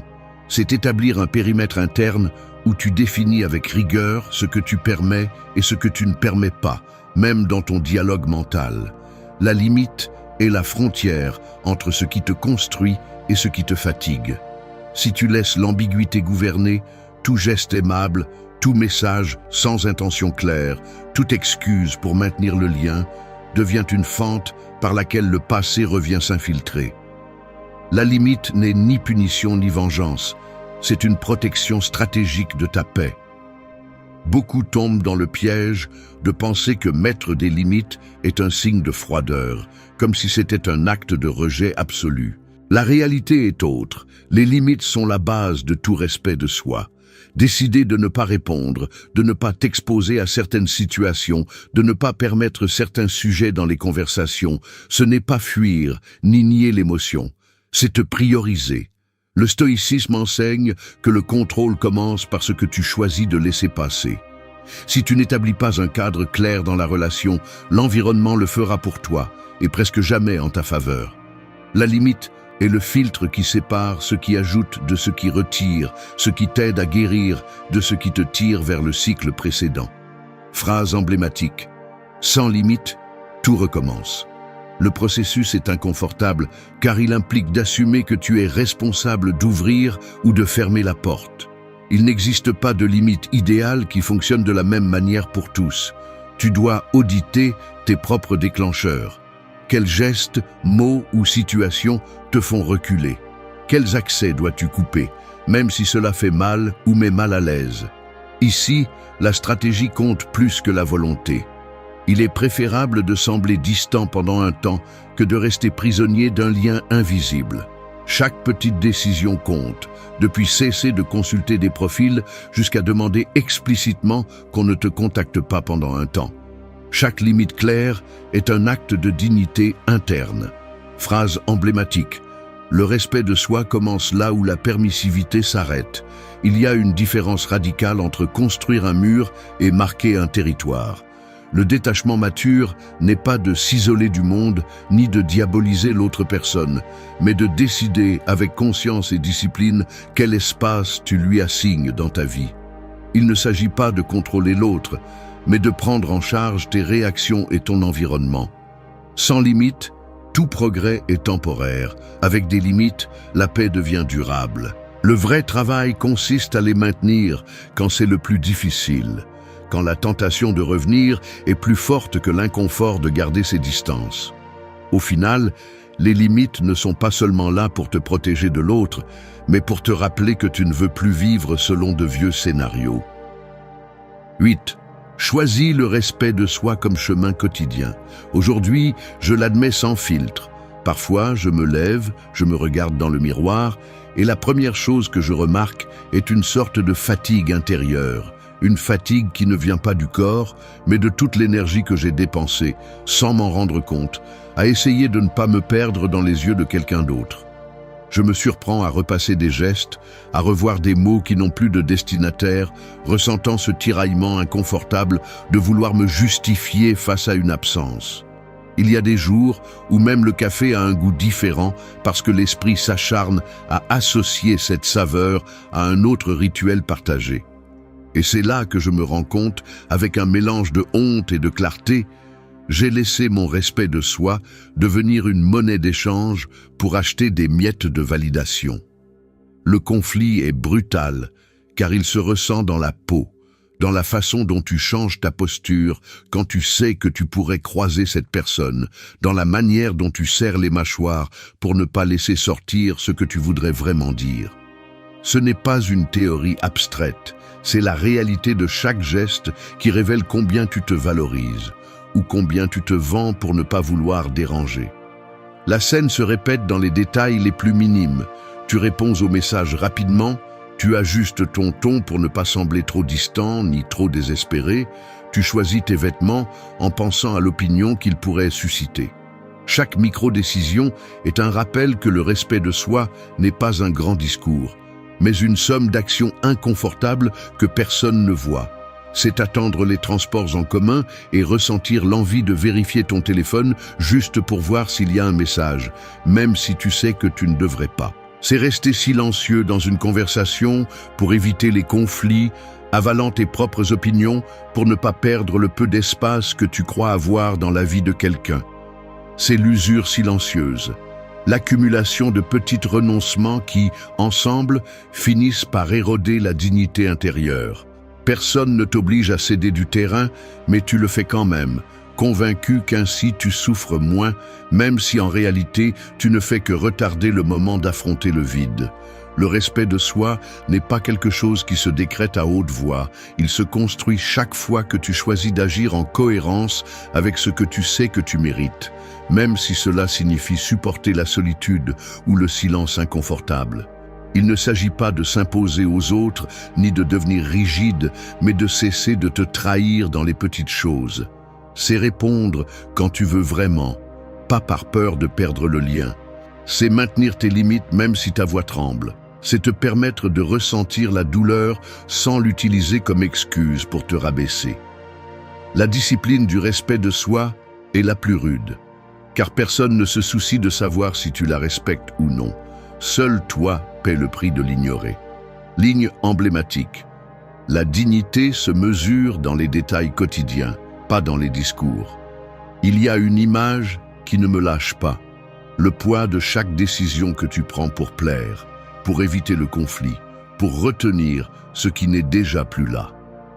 L'accumulation se ressent comme un fardeau invisible qui te fait marcher plus lentement, te prive d'air, te vole ta spontanéité. Rompre avec ce schéma implique d'accepter l'inconfort de ne pas être compris, de ne pas plaire tout le temps, de ne pas recevoir le message attendu. Et c'est là que commence le véritable détachement. Non pas quand tu parviens à oublier, mais quand tu choisis de te respecter, même si cela te laisse seul sur le quai. Le respect de soi est un muscle qui se renforce avec chaque geste inconfortable, avec chaque non qui te fait plus mal à toi qu'à l'autre, avec chaque fois que tu choisis ta clarté plutôt que l'acceptation des autres. La pratique stoïque le résume sans fioriture. Tu n'as de contrôle que sur tes propres actions, et chaque fois que tu cèdes à la pression de plaire, tu délègues ce contrôle. Il n'existe pas de paix intérieure pour celui qui se trahit dans le quotidien. Ligne emblématique. Personne ne va te donner le respect que tu ne te donnes pas toi-même. La liberté que tu cherches se construit dans le silence de tes décisions privées, dans l'honnêteté brutale d'agir selon tes principes, même si personne n'applaudit. Choisir le respect de soi est inconfortable, mais c'est le seul chemin qui ne t'abandonne pas quand le reste s'en va. Merci d'être resté jusqu'à la fin de la vidéo. Si vous avez tout vu, commentez « Je suis stoïcien » comme notre signe secret, indiquant que vous êtes un véritable apprenant du stoïcisme. Dans la vie réelle, le respect ne se demande pas, il s'impose par des actes, pas par des discours. Il y a des personnes qui poussent les limites des autres juste pour voir jusqu'où elles peuvent aller.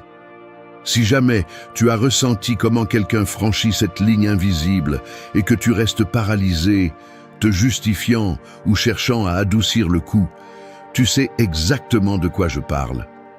Le problème n'est pas seulement ce que l'autre fait, mais ce que tu permets par ta réaction. Chaque fois que tu expliques trop, que tu te justifies face à un manque de respect, tu remets le contrôle de la situation entre les mains de l'autre et le message est clair. Ta dignité est en jeu. Tu ne peux pas négocier ta valeur. À ce moment-là, la seule chose qui sépare ton bien-être de la manipulation des autres est ta capacité à tracer une limite froide et définitive. Je n'accepte pas qu'on me parle ainsi. Cette phrase, prononcée sans trembler et suivie du silence, pèse plus que n'importe quel argument. Le silence n'est pas vide, c'est une barrière, un mécanisme de défense qui laisse clairement entendre que ton respect n'est pas une monnaie d'échange.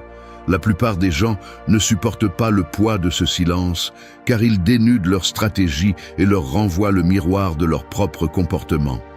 Ici, il ne s'agit pas de plaire, ni de prouver que tu as raison. Il s'agit de protéger ton énergie comme si c'était une ressource limitée. Ainsi, chaque fois que tu choisis le silence plutôt que la réaction, tu entraînes ton caractère et enseignes, sans mots, comment on doit te traiter. Défendre ta paix n'est pas de l'arrogance, c'est de la discipline. Personne n'a un accès illimité à ta dignité. 1. Fixez la limite sans vous justifier. Si vous ne fixez pas la limite, tout le monde pense qu'il peut la pousser autant qu'il le souhaite. C'est aussi simple que cela. Les gens ne respectent pas ce que vous ne protégez pas. Et si vous attendez que le respect soit automatique, vous vivez dans une fantaisie enfantine. Arrêtez de chercher des raisons pour vous justifier devant ceux qui vous méprisent. Chaque fois que vous essayez d'expliquer pourquoi vous méritez du respect, vous vous rabaissez, vous vous abandonnez et vous leur donnez la clé pour franchir cette ligne encore et encore. Le respect de soi ne se négocie ni ne se discute. Il s'impose par des faits, pas par des discours doux ni des supplications déguisées en arguments. Vous n'avez pas à convaincre qui que ce soit de votre valeur. Pourquoi continuez-vous à agir comme si votre dignité était une question ouverte au débat?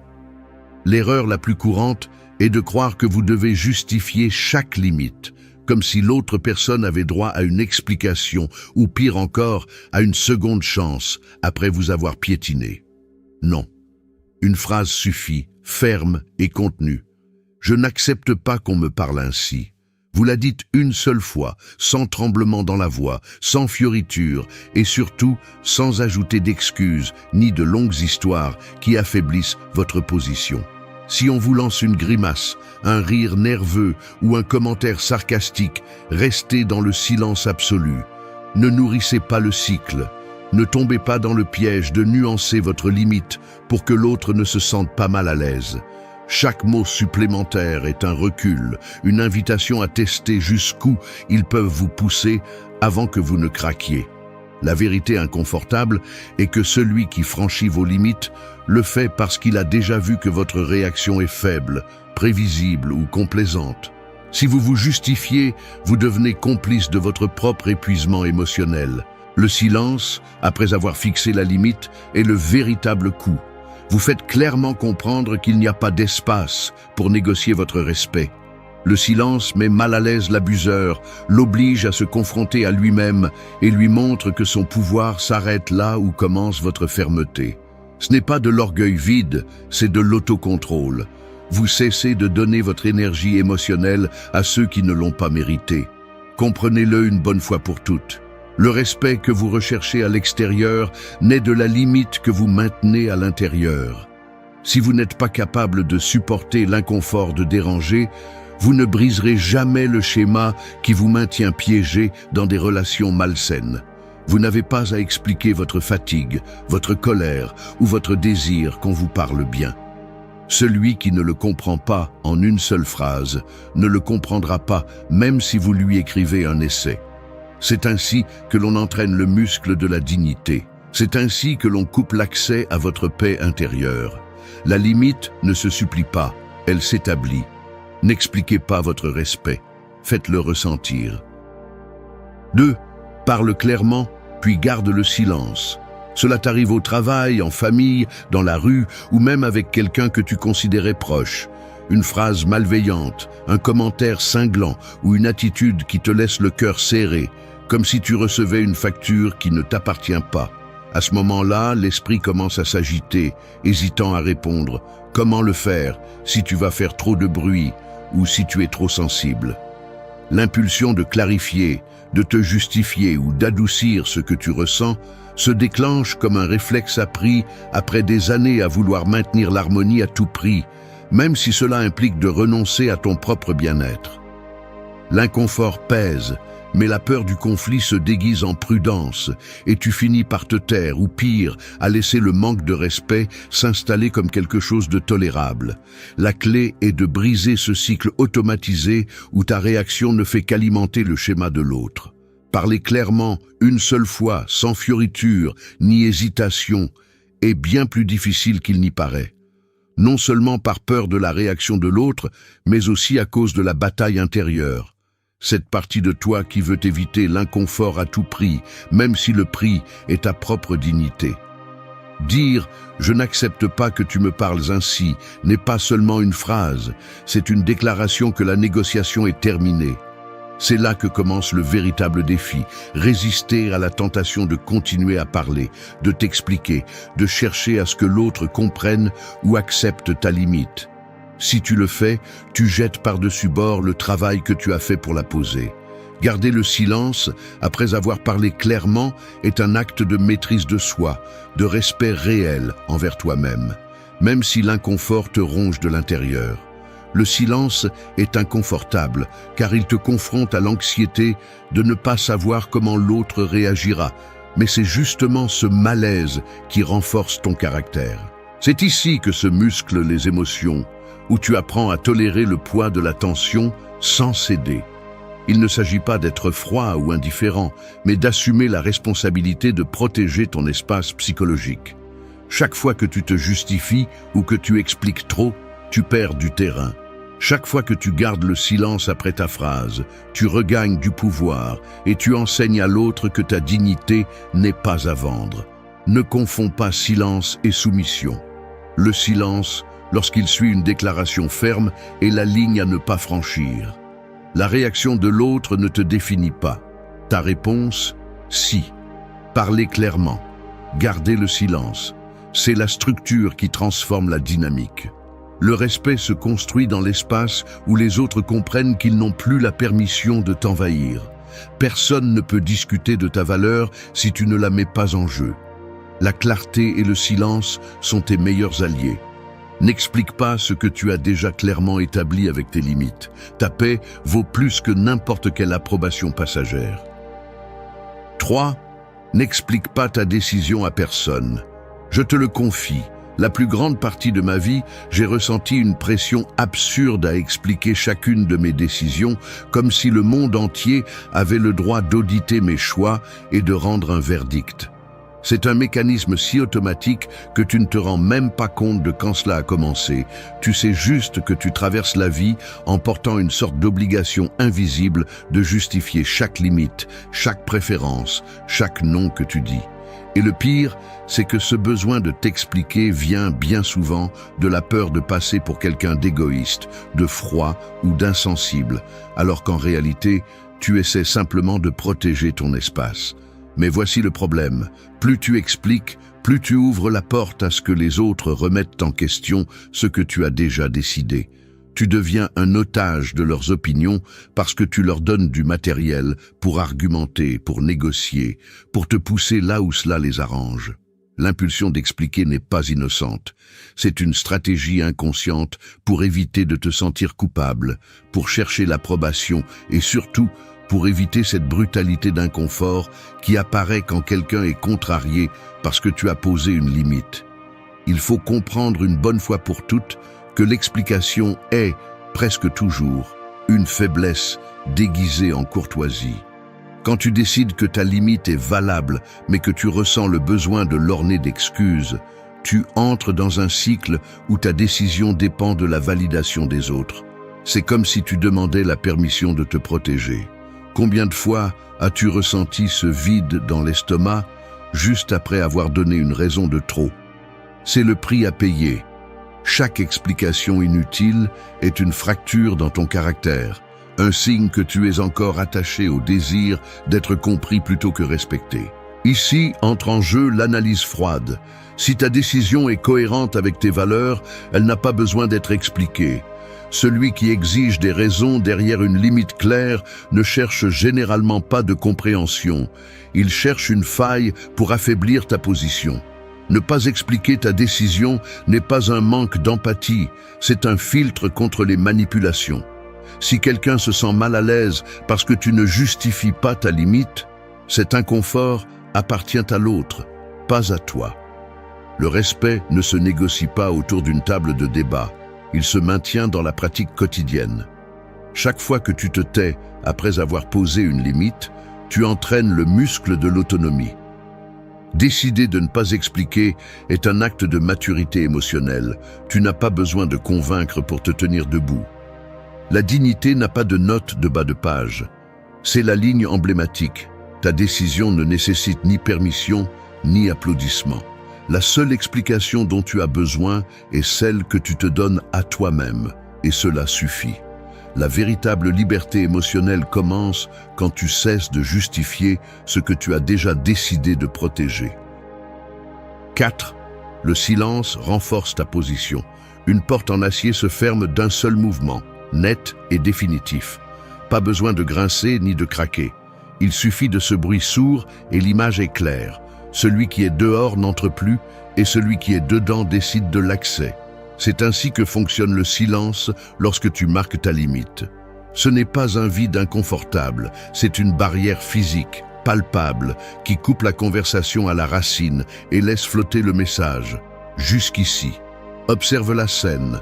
Après ta phrase brève et ferme, l'air devient dense, les gestes se figent, les mains se déplacent à la recherche de justification dans l'air. Mais tu maintiens le regard fixe, le corps droit, la bouche fermée avec une détermination qui se ressent dans les épaules tendues et la mâchoire serrée. Le silence n'est pas passivité, c'est une présence active. C'est la décision, visible dans chaque muscle, de ne pas offrir une parole de plus. La réaction de l'autre, en général, est d'essayer de reprendre le contrôle avec des gestes nerveux ou des phrases courtes qui cherchent à ouvrir une fissure dans ta fermeté. Il se peut qu'il élève la voix, s'agite, cherche ton regard en espérant une explication, une porte entrebâillée pour se glisser à nouveau dans ton espace. Mais il ne la trouve pas. Le silence pèse comme une dalle, et dans ce poids, l'autre commence à sentir la véritable portée de ta limite. Rien n'est plus inconfortable pour celui qui est habitué à pousser que de se heurter à un mur qui ne répond pas. Celui qui abuse, celui qui manipule, dépend de ta réaction. Lorsque le silence s'installe, la tension se déplace sur ses épaules, pas sur les tiennes. Le pouvoir change de main sans que tu aies à t'efforcer de crier, de discuter ou de convaincre. C'est ici que beaucoup de gens échouent. Ils se sentent responsables d'alléger l'inconfort, de remplir l'espace avec des explications ou des phrases conciliantes. Mais chaque fois que tu cèdes et parles, tu perds du terrain. Le silence est ta déclaration la plus percutante. Il n'y a pas d'argument qui le surpasse, ni de justification qui l'affaiblisse. Celui qui ne répond pas commande. C'est la loi non écrite des dynamiques humaines. Parfois, l'absence de réponse est le message le plus clair. L'autre apprend qu'il ne peut plus négocier avec toi, que ta dignité n'est pas en jeu et que son opinion n'a pas d'accès direct à ta paix intérieure. Dans la vie réelle, cela se traduit par des gestes concrets. Tu ne baisses pas les yeux, tu ne te recroquevilles pas, tu ne bouges pas de ta place. Tu respires profondément et tu laisses le silence faire son travail. Tu peux remarquer comment l'autre personne s'inquiète, se tortille, cherche une réaction et ne l'obtient pas. C'est à ce moment-là que ta position se renforce, non pas par ce que tu dis, mais par ce que tu refuses de dire. Le silence est un mur invisible. Seul celui qui a appris à soutenir cette tension sait combien c'est difficile et libérateur. Ne pas répondre, c'est aussi répondre. C'est la formule. Si tu veux que tes limites soient respectées, apprends à laisser le silence parler pour toi. 5. Ne réagis pas aux provocations vides. Tout ce qui t'est lancé ne mérite pas de réponse. C'est aussi brutal que ça. La règle que personne ne veut accepter. La plupart réagissent par réflexe, comme si chaque provocation était une obligation, comme si tu étais attaché à une corde invisible que l'autre peut tirer quand il le veut. Te rends-tu compte de la facilité avec laquelle il te manipule quand tu entres dans ce jeu? Chaque fois que tu sautes devant une provocation vide, tu remets le contrôle de tes émotions entre leurs mains et tu te rabais au niveau de celui qui cherche à te faire perdre ton calme. C'est le piège. Ils te tentent avec des phrases conçues pour te mettre hors de toi, pour que tu te justifies, pour que tu montres de la faiblesse et que tu commences à danser au rythme de leurs insécurités. Ils le font parce qu'ils savent que, si tu réagis, ils ont déjà gagné. Tu n'as pas besoin d'entrer dans chaque discussion ni de prouver que tu as raison devant ceux qui ne méritent même pas ton explication. Celui qui cherche à te provoquer ne veut pas de dialogue, il veut du spectacle. Ne lui donne pas le plaisir de te voir perdre le contrôle. La réaction automatique est l'ennemi. Celui qui te provoque veut te voir exploser, il veut t'entraîner à son niveau et voir comment tu t'épuises. Si tu tombes dans le piège, tu lui confirmes qu'il a du pouvoir sur toi. C'est ici que le muscle de la tempérance s'entraîne vraiment. Ne réagis pas. Laisse les mots passer comme un vent froid. Qu'ils s'épuisent seuls en attendant une réponse qui ne viendra jamais. S'ils exigent que tu répondes, s'ils t'accusent d'être distant, indifférent ou faible pour ne pas combattre leur bataille, souris intérieurement. Seul celui qui n'a pas de contrôle sur lui-même a besoin de combattre chaque provocation. Celui qui réagit perd. c'est la sentence. Si tu cherches le respect, tu ne le trouveras pas dans l'arène de celui qui te provoque, mais dans la solidité de celui qui n'a pas besoin de se défendre contre des attaques vides. Ne confonds pas le silence avec la lâcheté. C'est la réponse mature face à des jeux d'enfants. Celui qui veut te provoquer ne mérite ni ton énergie, ni ton temps. Si tu réponds, tu t'enlises dans la boue. Si tu te tais, tu montres que son opinion ne pèse même pas un gramme dans ta balance. Le respect de soi se voit dans la capacité à choisir ses batailles, non dans l'urgence de prouver quelque chose à celui qui ne le mérite pas. Tu n'es pas une marionnette des émotions des autres. Si tu n'apprends pas à laisser passer la provocation, tu vivras tourmenté par l'opinion et le poison de ceux qui cherchent seulement à t'entraîner vers leur propre vide. La provocation est un hameçon, ne mords pas. Choisis ta paix avant ton ego. La réaction est un luxe que tu ne peux te permettre que lorsqu'elle est vraiment nécessaire. Le reste est un épuisement inutile. Celui qui ne réagit pas commande. 6. Protège ton énergie de la manipulation. La manipulation n'existe pas si tu ne donnes pas ton énergie. C'est aussi simple que brutal. Aucun manipulateur n'a de pouvoir réel sur toi tant que tu ne lui permets pas d'entrer dans ton espace mental, tant que tu ne lui cèdes pas ton attention, ta réaction, ton besoin d'approbation. Le véritable piège ne réside pas dans ce qu'on te dit, mais dans ce que tu fais avec cela dans ta tête. L'épuisement commence lorsque tu ressens l'obligation de répondre, de corriger la distorsion, de te défendre contre des jugements qui ne te concernent même pas. C'est le mécanisme caché. Tu deviens le gardien de l'opinion des autres et négliges la vigilance sur tes propres états internes. Le résultat est une fuite lente d'énergie, une dette émotionnelle qui s'accumule pendant que tu essaies de rester à flot au milieu de dynamiques qui ne t'ont jamais bénéficié. Lorsque quelqu'un cherche à te manipuler, il ne vient pas discuter d'idées, il vient tester les limites de ce que tu es prêt à tolérer et mesurer ton besoin d'être accepté. Si tu entres dans ce jeu, tu perds 2 fois. D'abord, parce que tu t'épuises dans une bataille que tu ne peux pas gagner. Ensuite, parce que tu renforces l'idée que ta valeur dépend de la réaction que tu génères chez l'autre.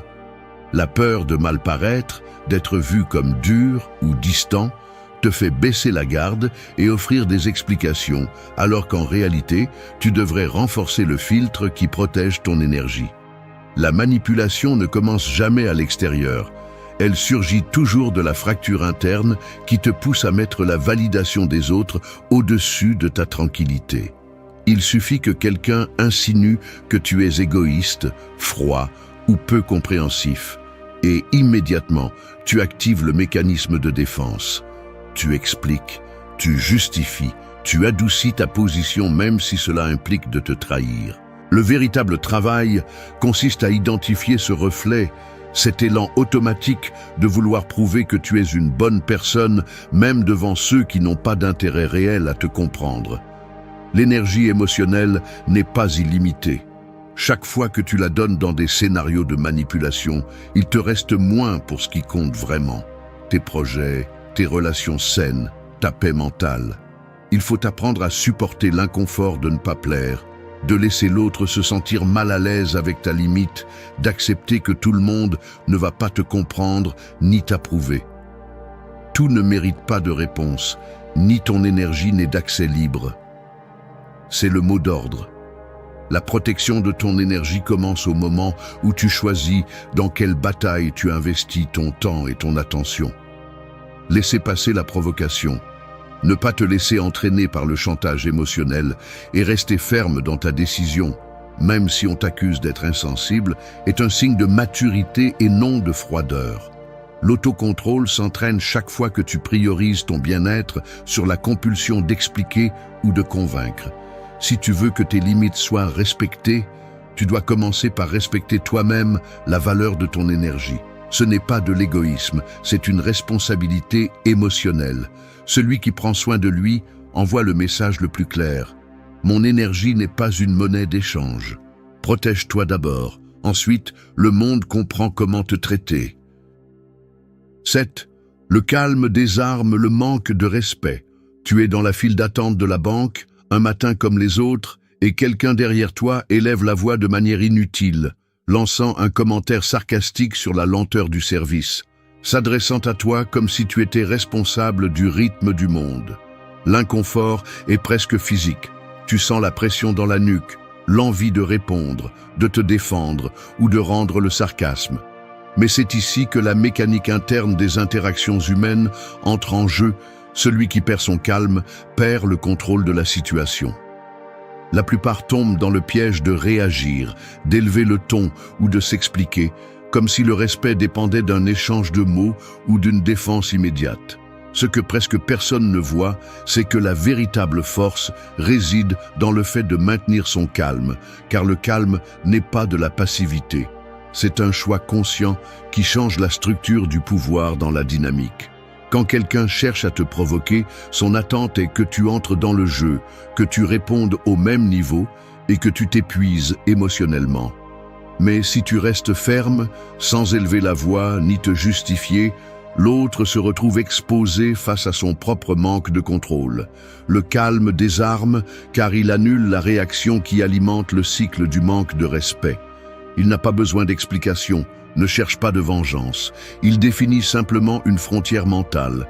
Ici, tu n'entres pas.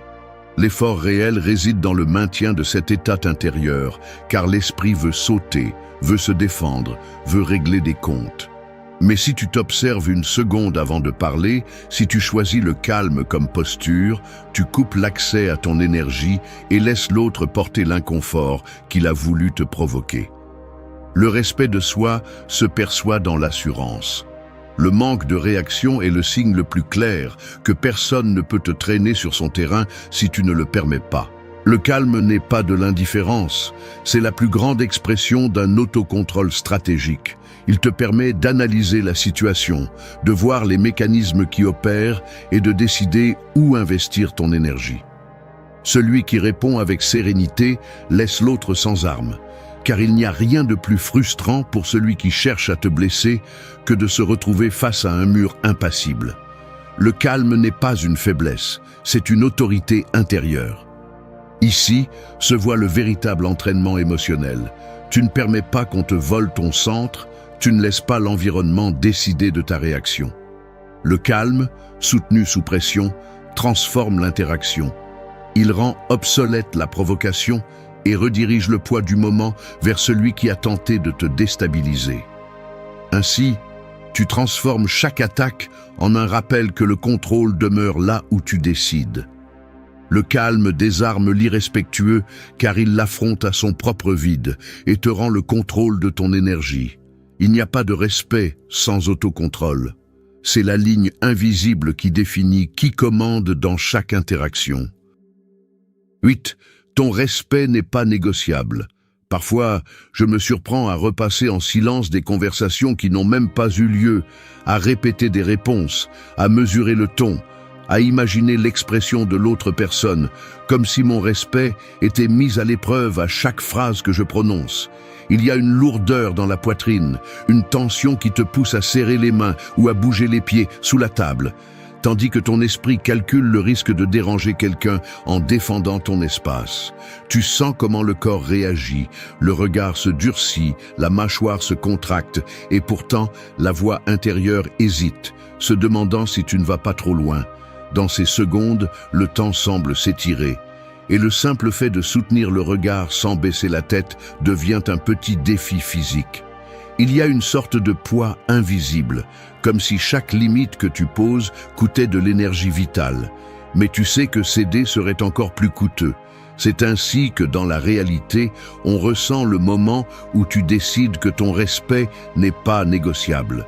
Dans la vie quotidienne, cela se traduit par des gestes simples mais chargés d'intention. Une réunion de travail où quelqu'un essaie de minimiser tes idées avec une blague blessante, le silence qui s'installe après ta phrase ferme, les regards échangés et le léger tremblement dans les mains de celui qui s'attendait à te voir reculer. Ces secondes sont décisives. La tentation d'adoucir ta position, de rire pour alléger l'atmosphère ou d'ajouter une explication frappe fort. Mais tu tiens bon. Tu sens comment l'énergie change de place. L'autre, habitué à ce que tu cèdes, se retrouve maintenant face à un mur qu'il n'attendait pas. L'atmosphère se refroidit, les mots flottent dans l'air sans trouver où atterrir. C'est le coup exact de ne pas négocier ton respect, soutenir l'inconfort, résister à l'envie de le remplir d'excuses et laisser la limite devenir un fait concret. Celui qui n'a jamais entraîné ce muscle confond fermeté et dureté. Mais la réalité est que protéger ton respect ne te rend pas cruel, cela te rend clair. Chaque fois que tu choisis de ne pas négocier, le corps apprend, l'esprit se renforce et ta présence devient plus solide. Il ne s'agit pas de hausser la voix ni de s'imposer par la force. Il suffit de maintenir la phrase et le silence, même si les battements de cœur résonnent dans les oreilles. Voici la scène. Un échange de regards, une posture droite, l'air lourd d'une décision qui ne s'explique ni ne se discute. Le respect ne se mendie jamais. C'est un filtre. Ceux qui le comprennent restent, ceux qui ne le comprennent pas s'auto-excluent. Quand ta limite est inébranlable, le message est simple. Tu en es là, et il n'y a pas d'invitation à franchir. Apprendre à supporter le poids de cette décision est ce qui, peu à peu, te libère du besoin de plaire ou de convaincre.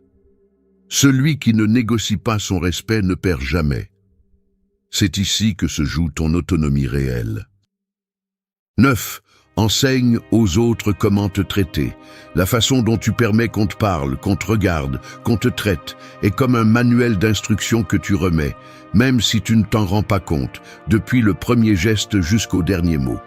Ce n'est pas un mystère. Chaque fois que tu avales un mépris et que tu souris, chaque fois que tu minimises un manque de respect avec une blague ou que tu fais semblant que tout va bien pour ne pas déranger, tu écris en grand.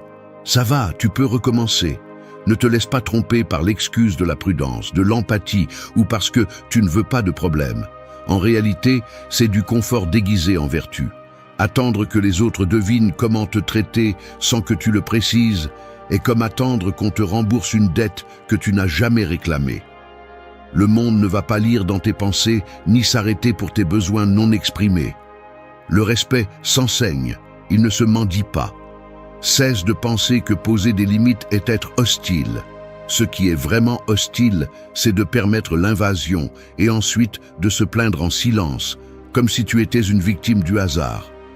La dignité ne se négocie pas autour de la table, ni ne se discute en groupe. Elle se démontre par une seule instruction claire et le courage de la maintenir. Lorsque tu tolères l'intolérable, le message est brutalement simple. Je ne valorise pas mon espace, donc n'importe qui peut entrer. Et attention, ne blâme pas ton environnement, ta famille, ton patron ou tes amis. Celui qui n'enseigne pas permet. Le manque de respect répété n'est pas un accident, c'est de la programmation. Si ce n'est pas toi qui fixes le cadre, les autres l'imposent à ta place. Personne n'apprend à bien te traiter par osmose. Tu dois le laisser clair ou accepter les conséquences. Le traitement que tu reçois est celui que tu enseignes à tolérer. Si cela ne te plaît pas, change-le. Ne cherche pas d'excuses dans la culture, dans les coutumes ou dans les histoires qu'on t'a racontées sur le fait de ne pas faire de vagues. Cesse de cacher ta peur de confronter sous le déguisement de la courtoisie. Chaque fois que tu cèdes, que tu minimises un manque de respect, que tu justifies des comportements d'autrui pour éviter une conversation inconfortable, tu t'entraînes à être ignoré. Et ensuite, tu te demandes pourquoi personne ne te prend au sérieux, pourquoi tes limites sont du papier mouillé. Personne ne respectera ce que tu piétines toi-même. C'est aussi simple que cela. Tu n'es pas une victime, tu es le maître de ce que tu permets. Si tu n'enseignes pas par des faits comment tu veux être traité, tu te condamnes à être spectateur de ta propre vie. Enseigner comment tu veux être traité n'est pas de l'arrogance, c'est une survie émotionnelle. Tu n'as pas besoin de crier ni d'imposer la peur. Il te suffit de laisser l'instruction sur la table et de ne pas la déplacer, même si l'inconfort pèse. Le respect n'est ni automatique ni immédiat. Il s'entraîne, se renforce et surtout se défend. Si tu ne supportes pas la tension de poser des limites, prépare-toi à porter le poids de l'insatisfaction et du ressentiment. La limite que tu n'enseignes pas finit par dévorer ton énergie et ta paix. Le respect s'éduque à coups de clarté, pas de résignation. Décide si tu continues à attendre des miracles ou si, une fois pour toutes, tu prends le contrôle et enseignes aux autres comment te traiter. 10. Défends ta paix avant tout. Ta paix n'est pas à vendre, ni à tempérament, ni en promotion spéciale. C'est la vérité qu'il est difficile de soutenir dans un monde qui exige, à chaque pas, que tu t'expliques, que tu cèdes, que tu fasses preuve de flexibilité même si cela te laisse sans air. Le véritable conflit n'est pas à l'extérieur. Il vit dans la tension interne entre ce besoin de plaire et la nécessité vitale de te protéger. Chaque fois que tu privilégies l'harmonie extérieure à ton équilibre intérieur, ce que tu fais réellement, c'est hypothéquer ton bien-être pour acheter une acceptation bon marché. L'esprit, entraîné pendant des années à éviter le rejet, fabrique des excuses. Ce n'est pas si grave. Mieux vaut ne pas en faire tout un drame. Peut-être que j'exagère. Mais la facture émotionnelle arrive de toute façon, silencieuse et cumulative, te volant énergie et clarté. Défendre ta paix est un acte de rébellion intime. Cela nécessite de reconnaître la racine de l'inconfort que tu ressens lorsque tu te tiens ferme. Ce n'est pas la peur de l'autre, c'est la peur de perdre l'image de bonne personne qui te protège du jugement des autres. Le véritable travail commence lorsque tu cesses de négocier avec toi-même pour plaire aux autres. Combien de fois t'es-tu senti vidé, creux, avec la sensation d'avoir donné trop lors d'une conversation qui ne méritait même pas ton temps? C'est le signal interne que tu ne peux pas ignorer. La paix se défend en silence, pas à grands cris ni avec des explications. Le mécanisme est simple et brutal. Celui qui exige que tu sacrifies ta tranquillité pour maintenir un lien ne pense jamais à ton bien-être, seulement à son confort. Chaque fois que tu te justifies ou ouvres des portes pour que d'autres commentent tes limites, c'est toi qui paies le prix, pas eux. Apprendre à supporter le malaise de décevoir ou d'incommoder est l'entraînement essentiel. La maturité émotionnelle ne se mesure pas par la capacité à t'adapter à l'environnement, mais par la force de maintenir ta frontière interne, même si cela signifie être mal compris. Je préfère incommoder que de me trahir. C'est le mot d'ordre. La paix intérieure est un filtre. Tout ce qui la traverse sans permission est une dette qui ensuite génère des intérêts sous forme d'anxiété, de ressentiment ou d'épuisement. Personne ne va la défendre pour toi. Personne ne va te donner la permission de te prioriser. C'est une décision quotidienne, si intime que parfois personne ne la remarque, mais qui change le cycle complet de ta vie. Ce que tu ne défends pas, le monde le prend pour disponible. Protège-toi. Personne d'autre ne le fera avec la détermination que tu peux entraîner. Merci d'être resté jusqu'à la fin de la vidéo. Si vous avez tout vu, commentez « Je suis stoïcien » comme notre signe secret, indiquant que vous êtes un véritable apprenant du stoïcisme.